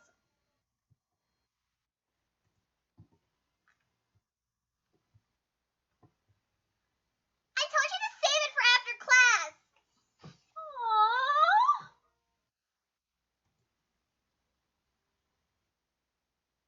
You think I wanted to be thrown from a plane strapped to a stranger?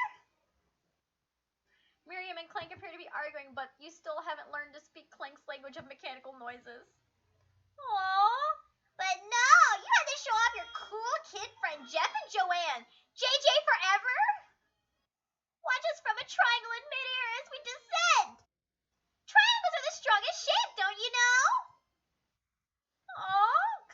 noises. Yeah, well, that doesn't make it a great date. Aww. Then take Jeff and Joanne with you. You can all hold hands to the pedal down to the mountain or off a cliff for all I care. Aww.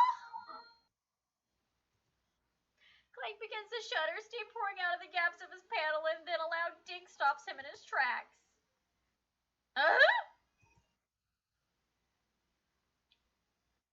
No amount. Oh. Clank burps out a completely deep-fried sneaker. Considering that he himself has wheels, not feet, this is entirely clear where it came from. In terms of deep-fried footwear, I guess it looks okay.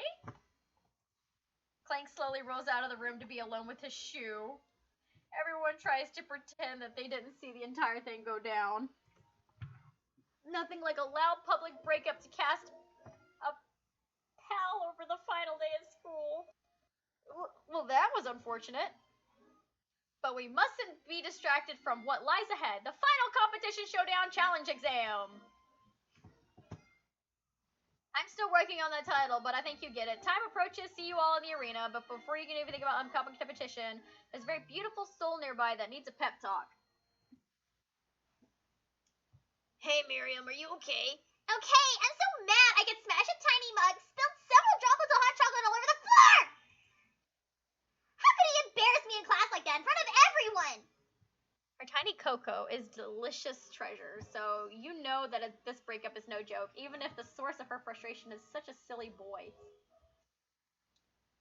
I know that you know this, but I'm gonna say it out loud. You don't need anyone. Me and you, we're gonna cruise through the final test and hit the car. Okay, I can't do it. I'm gonna hit the carpool lane to Success City. Miriam brightens up, imagining the wind rushing through her short bangs, but she hesitates to embrace the feeling all the way. You're not gonna saddle up on Colonel Sanders' stallion and ride off into the sunset without me? Of course not. Well, maybe sort of, but I'm sure there's a pony out there with your name on it and a ranch big enough for both of us and whoever else wants to bring along. If it's not Pop or Clank or anyone else you met today, tomorrow, or the whole year, so what? You're a special person who shouldn't settle for the first someone to show a little. This is important. This is important. You're a special person who shouldn't settle for the first someone to show a little interest anyhow. That is important. And if you're listening, pay attention to that line. That is important. You gotta kiss a lot of frogs before you find your prince. And even if you can't find your prince, he's probably stuck on a fence somewhere and you gotta help him. Sometimes they're a little dumb and they need some help. Don't settle for the first person you find. Unless the first person you find is your prince. But that's important advice. That we're getting out of a game that's about dating Colonel Sanders. Miriam gives you a big hug and wipes the tears off her cheeks. I should really review my menu for today. I'm going to make a very special soup. And I bet Professor Dog is going to love it up. While you were making pep talk Miriam, you completely missed lunch, but that's okay because you had a better idea for how to spend the time before the exam. You've decided to head to the arena early to practice a dish. This is the location of your final challenge, a test of will, a test of courage, a test of talent. And a chance to beat the pants off of Van Van, the supposed man, and his evil counterpart, Ashlea. As planned, you begin to run through the quick test of a recipe you've been working on, Werfram's famous chicken pot pie. After practicing for months to make this dish become second nature to you, and you're able to quickly get a fresh pot pie in the oven, but as soon as you do, your cram session is interrupted by Colonel Sanders. Werfram, what are you doing here? There's still time before the final exam. Oh, just taking it all in. I'm big into visualizing success, and I'm looking for my station and picturing victory. The pot pies begin to bake, and the smell is slowly filling the air around you. Visualizing, huh? That's too bad. I was hoping you were in here cooking something delicious. You'd usually happily share your food with anyone who is hungry, but the last time you let Colonel Sanders get in your head, it cost you a cook-off. You decided that it's time to put your cooking above your romantic desires, but that decision gets hard to stick when the oven timer goes off behind you. Fess up. Okay, you got me. I'm doing a little bit more than visualizing. I know my nose can smell a pot pie from 400 yards away. Pot pie.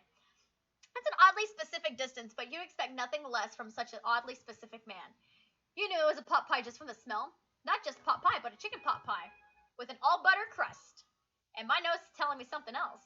Oh no, is it burning? No, I can smell it was made with a heaping helping of TLC. But it'll probably start burning any second if you don't pull it out. Moment of truth.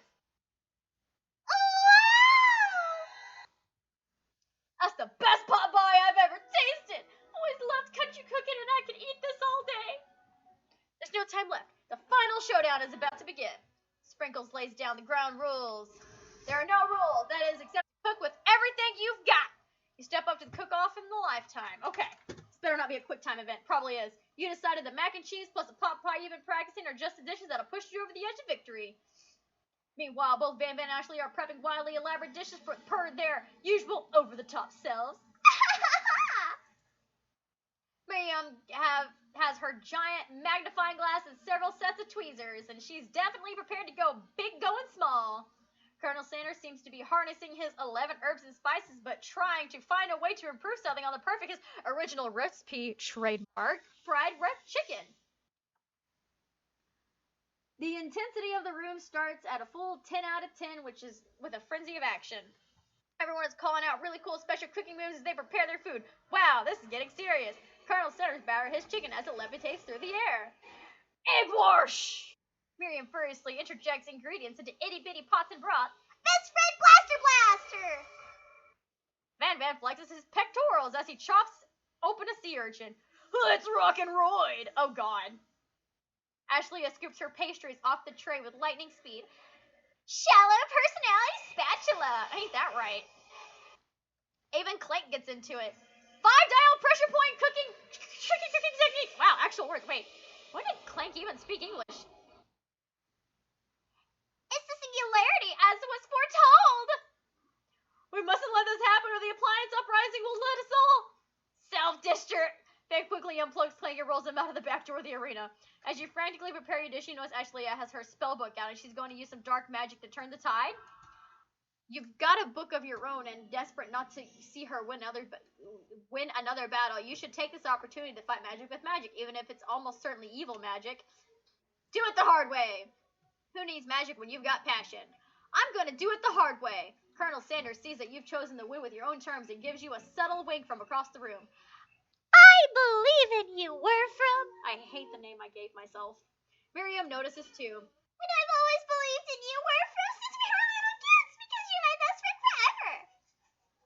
I hate myself for the voices I've used, and my throat hurts. You turn to notice Miriam is at your station, cheering you on. Miriam, what about your dish? If you were cheering, who was cooking? Tiny food, short cook time. It's actually already done, so I thought I'd help you. That's sweet, but Miriam tosses a handful of spices directly into your boiling noodles. It's the secret ingredient. However, she doesn't know that you lied about the ingredient you made up, and where in the world does she get Eye of Newt from? The boiling pot explodes, sending Miriam flying backwards, and the water and noodles begin to swirl, and they are bubbling to the dark cloud as it thickens and congeal before your very eyes. It is I, Steve, the spork monster. Steve, wait, what happened to Borko? You're not here to battle me, are you? We spork monsters are many. I think Borko had the day off, but you have conjured Steve. I hate to battle. So I'd say you're doing pretty alright. Oh hey, you're in the middle of cooking competition. I love this stuff. It's better than TV. You crazy kids with your culinary skills really impress me. Mind if I hang out? I'm sorry, Steve, but I'm kind of in the middle of something. Do you mind? Steve the spork monster knows that you've got a grimoire stashed beneath your cooking station. I see what you're up to. Crisscross some magical items and accidentally summon me, huh? Yeah, you guessed it, sort of. If you're here, do you mind tossing me the fresh noodles in the pot salted water? I love to. I've always wanted to be a top chef. Actually, you know, when I was just a little spork pup back in the old country, you could feel Spork Monster winding up to tell a very long, involved story. You don't know exactly where they came from, but it seems like it's probably lonely there. Actually, you know what? Maybe you should watch from the stands. I really need to focus on the competition. I understand. It's kind of like the time in the monster school when I'd fall asleep during scare tactics class, and when I woke up, he tossed a serious stare at Steve and he takes the hint. Never mind, I'll tell you later. Good luck! Having stuffed a huge setback, you don't know how you could ever win. Believe in the heart of the cards!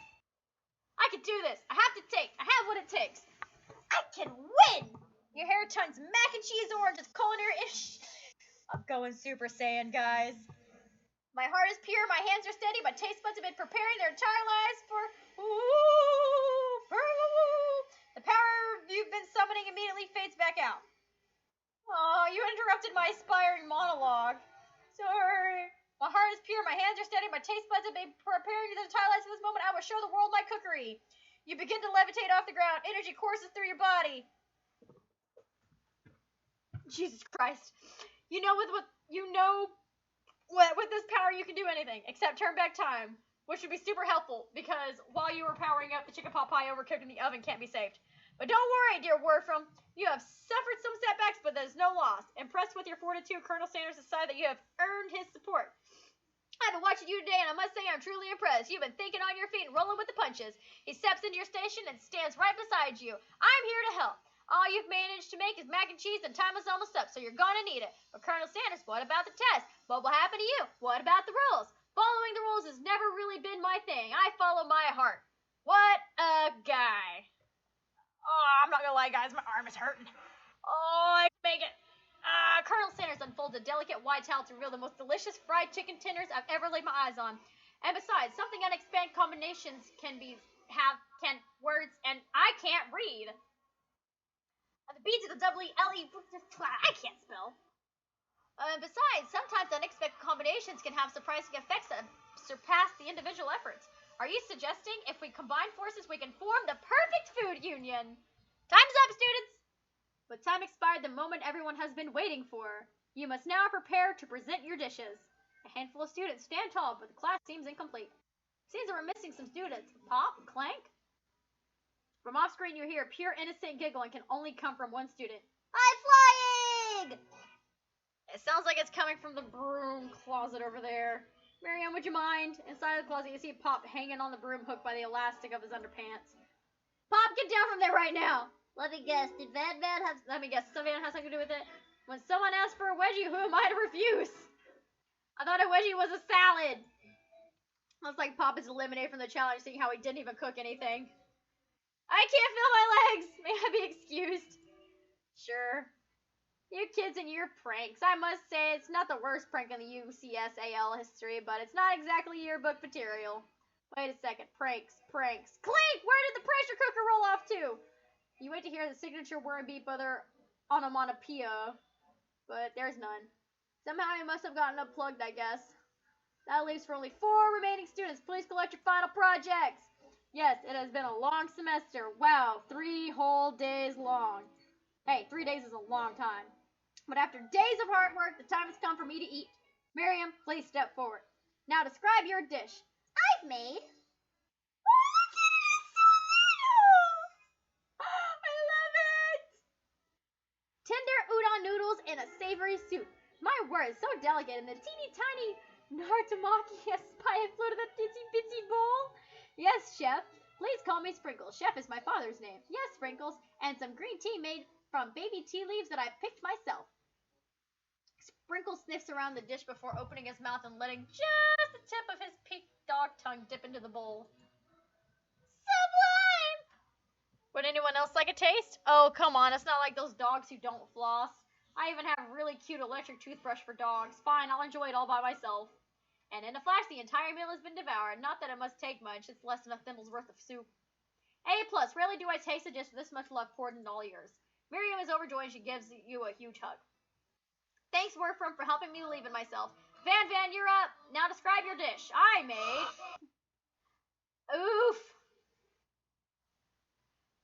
Uni over smooth egg custard and an axe-hewn urchin shell topped with a caviar. Did you skewer one type of the urchin with spines from the second different colored urchin with the spines? Yes, Sprinkles. Bit much, don't you think? That's exactly what I did. A bit much is kind of my brand. Doesn't it look cool? Sprinkles leans in to sniff the uni, but he can't get his nose close on account of the spikes. He begins to paw at it erratically, causing the custard to slosh around. Aw, please do be gentle with my cuisine. Ah. Finally, Sprinkles goes on in, tongue first, but he can't get past the needles. He reels back and his tongue is poked and prodded. Aw, the professor appears to be having... Oh, no! I can't eat this. I keep poking my tongue. The smallest one. A stunning turn of events. Who would have thought that serving food in a bowl made out of needles could make difficult to eat? Dejected Van Van does not go gentle in the night. Disqualified for glamour? Don't count sympathy. isn't the last you've heard of me. Before forcing us to endure his swollen tongue for another moment, Sprinkles graciously laps a bowl of milk. I know, yeah, I'm a dog and I drink milk. Get over it. Sometimes it helps calm my agitated tongue. Ashley, time to step up. Now describe your dish. I made. Look how cute it is. Orange blossom Turkish delight and a slight rosewater syrup, topped with a French meringue and connected by sugar glass. That actually doesn't sound too bad. Indeed, it's quite delightful. However, I ask that you please refrain from eating it or attempting to taste it in any way. Very fragile and meant to be a display piece. Don't eat the food in a cooking school? Got toast in your ear is something we're from. I told you, it's a display piece. Ashley, I must say this is beautiful. However, this is a cooking competition and at the cooking school. Yeah, which is why I cooked it and did an extremely good job cooking it too. I didn't realize they were going to be have an eating exam. If I wanted to be judged on eating, I could go to College of Eating, School for the Hungry. I suppose you could smell it if you're absolutely interested, but don't breathe too hard. You might disrupt the sugar spiral. If the food cannot be eaten, it cannot be judged. You are disqualified. Rage overtakes Ashley, and she finally cannot keep her two-faced routine up. You wouldn't know high cuisine if it cooked you. And with that, Ashley storms off to rededicate herself to being the best, but this time without being shackled by trying to be fake nice and liked by everyone. This isn't the last you've heard of me either. If the class gets much smaller, I'll be teaching myself. You and Colonel Sanders are the final cooks. Step up together. 2 chefs. But again, as a bowl of delicious mac and cheese has become something else. Ooh. He examines it closely, sniffing and eyeing the bowl. Uh-oh, I don't have a good feeling about this. From somewhere in the room, a literal drumroll plays. Just when I thought I've seen everything in the kitchen, you give me this thing and completely blow me away. In my 49 dog years of life, I have never tasted anything so delicious and perfectly balanced. It's so delicious, in fact, that everyone passes the class. You pass, and you pass, and you get a pass. Everyone gathers around to partake in the mac and cheese bowl. They all seem to be transcended this reality into another dimension. My jaw hurts. I have been talking way too long. You win! Together, you and Colonel Sanders have made a new menu item. The new menu item is so impressive that even Van and Ashley are drawn back to the magnetic fragrance. When they gaze upon your mac and cheese bowl, they admit that they are indeed an excellent chef. Sprinkles declares that you have passed, everyone has passed, and it's supposed to be more battles, but come on. How can you be better than this one? Now the school year is completed and everyone has graduated. The students return one last assignment to get their groove on. Yeah! Cooking school prom! The cafeteria has been completely redecorated in order to serve as a site of the school's graduation dance. Compared to the massive high-tech cooking arena, the humble decor seems downright cute and cozy. DJ Dog in the hizzow! Ows! You knew that Sprinkles was a master chef, but also a world-renowned turntablist? Who said you can't teach an old dog new tricks? I love it. Okay, yeah. Van, for real though. Ashley, babe, you a bitch, but you purty. Van and Ashley tell everyone that they've committed themselves to righting their wrongs, blah, blah, blah, blah. For a moment, you actually believe them. Not another haunting. Oh, God, no ghosts allowed at graduations. I was never actually a ghost. It was all a trick to get you to finally notice me. Oh, amusing. Now that everyone is together, it's the Spork Monster! Everyone, the Spork Monster is no more. From here on out, I prefer everyone referred to be my new name, Party Monster! Students try to finish what they had to say, but everyone is too wrapped around the talking spork. Excuse me. Party Monster! Dejected student walks off. Aww. Oh, look how cute Miriam is! I love Miriam so much. Maybe things didn't work out for Miriam romantically, but she found the love in her cooking, and you know she's gonna do great. Red carpet rolls out across the ballroom, and it's like a Hollywood movie premiere. Who could command such an entrance? And it's Pop! He arrived late to the dance, but apparently for a good reason. Walking the red carpet, you see perched atop his dirty chef's hat. A crown? Welcome back, Pop. I know you weren't able to complete the final exam and accept your diploma, so we had it mailed directly to your father. We figured it was the least we could do for the school's dean. Oh, now I get it. And we get a new wing in the school, not to mention the honor of education of the son of the Chancellor of Suchendansch. The music of the dance is interrupted by the sound of sparkling and electrical hissing. It's Clank! Oh, look, he's got a little bow on his hat. It's Clank who's arrived too late to the school dance. Now that I've graduated, I can reveal my truth. Whoa, he's doing the whole talking thing. I am Clank. I am not of this earth. I am actually from a faraway planet from another dimension. What? What? I actually feel like I knew this the whole time. Now that I have learned the ways of your kind, I must return. Miriam, will you come? Ooh! Ah! Besides, no, obviously. I've just begun to learn who I really am, and it isn't time for me to devote my life to figure out who you are. You're blown away by Miriam's maturity. It's pretty clear she has managed to surpass you on that regard. I understand, kind of. Humans are weird. Aw. Portal opens up and Clank disappears through it. I just want this to be over. Finally, Colonel Sanders arrives. Howdy, classmates. Wow, you looking good, man. Just like the first day I met him, he has come prepared to feed the entire class. However, it's not enough just to give him a bucket of chicken. This time it's a full meal. I didn't get to be the most chicken famous man in history of chicken and man by not reminding people to go out and buy my chicken. God, I want this so bad. The end? No, it's not the end. As everyone fears on the delicious chicken dinner, Colonel Sanders finds you sitting on the edge of the dance floor. Word from, what are you doing sitting alone? Oh, you know, just waiting for the right person to ask me to dance. I wonder, might you tell me what qualities that you would expect to find in such a lucky person? Off the top of my head, oh, I don't know. A spicy musk, a tidy goatee, and a degree from the University of Cooking School Academy of Learning, just to name a few. It truly is my lucky day. Would you dance with me? Yes, I would love to. As you glide across the dance floor hand in hand with Colonel Sanders, the future stretches out in front of you. And once my 100th franchise is up and running, I'll be ready to take a day off and I'll be so glad to spend together with you, Wolfram. How sweet. We'll work together and play together. Colonel Sanders stops dead in his tracks. Work together? Well, I was thinking this is something I'll just need to do by myself. But who will help you with running the restaurants? I don't believe in help. Besides, based on your time in school here, do you really think running a restaurant is the best path forward? Could it be? You found a love connection but failed to earn Colonel Sanders' respect as a chef? Can you live with only half of him? Will you be able to endure him as his other half, life as an entrepreneur? I suppose I can enroll in pastry school. I'm sure you will find your place eventually. Along the way, you'll have me by your side. Is that it? So I didn't get a perfect ending? I didn't get a perfect ending? Like, for real? Is this really a KFC sponsored game?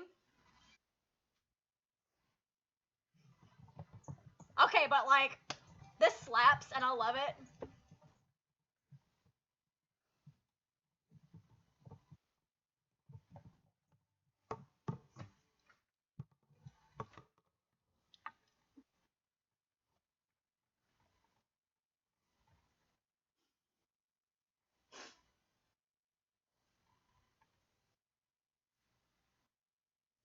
Colonel Sanders!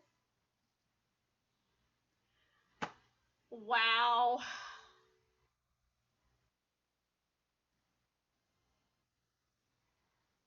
So I didn't get a perfect ending. I'm not playing this again. I have played it to completion.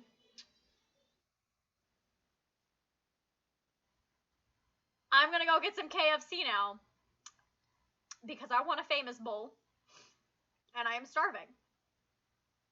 So thank y'all for putting up with this. I dropped the voices at the end because my throat hurts. And I've got to go rethink my life choices now. So thank y'all. I gotta go.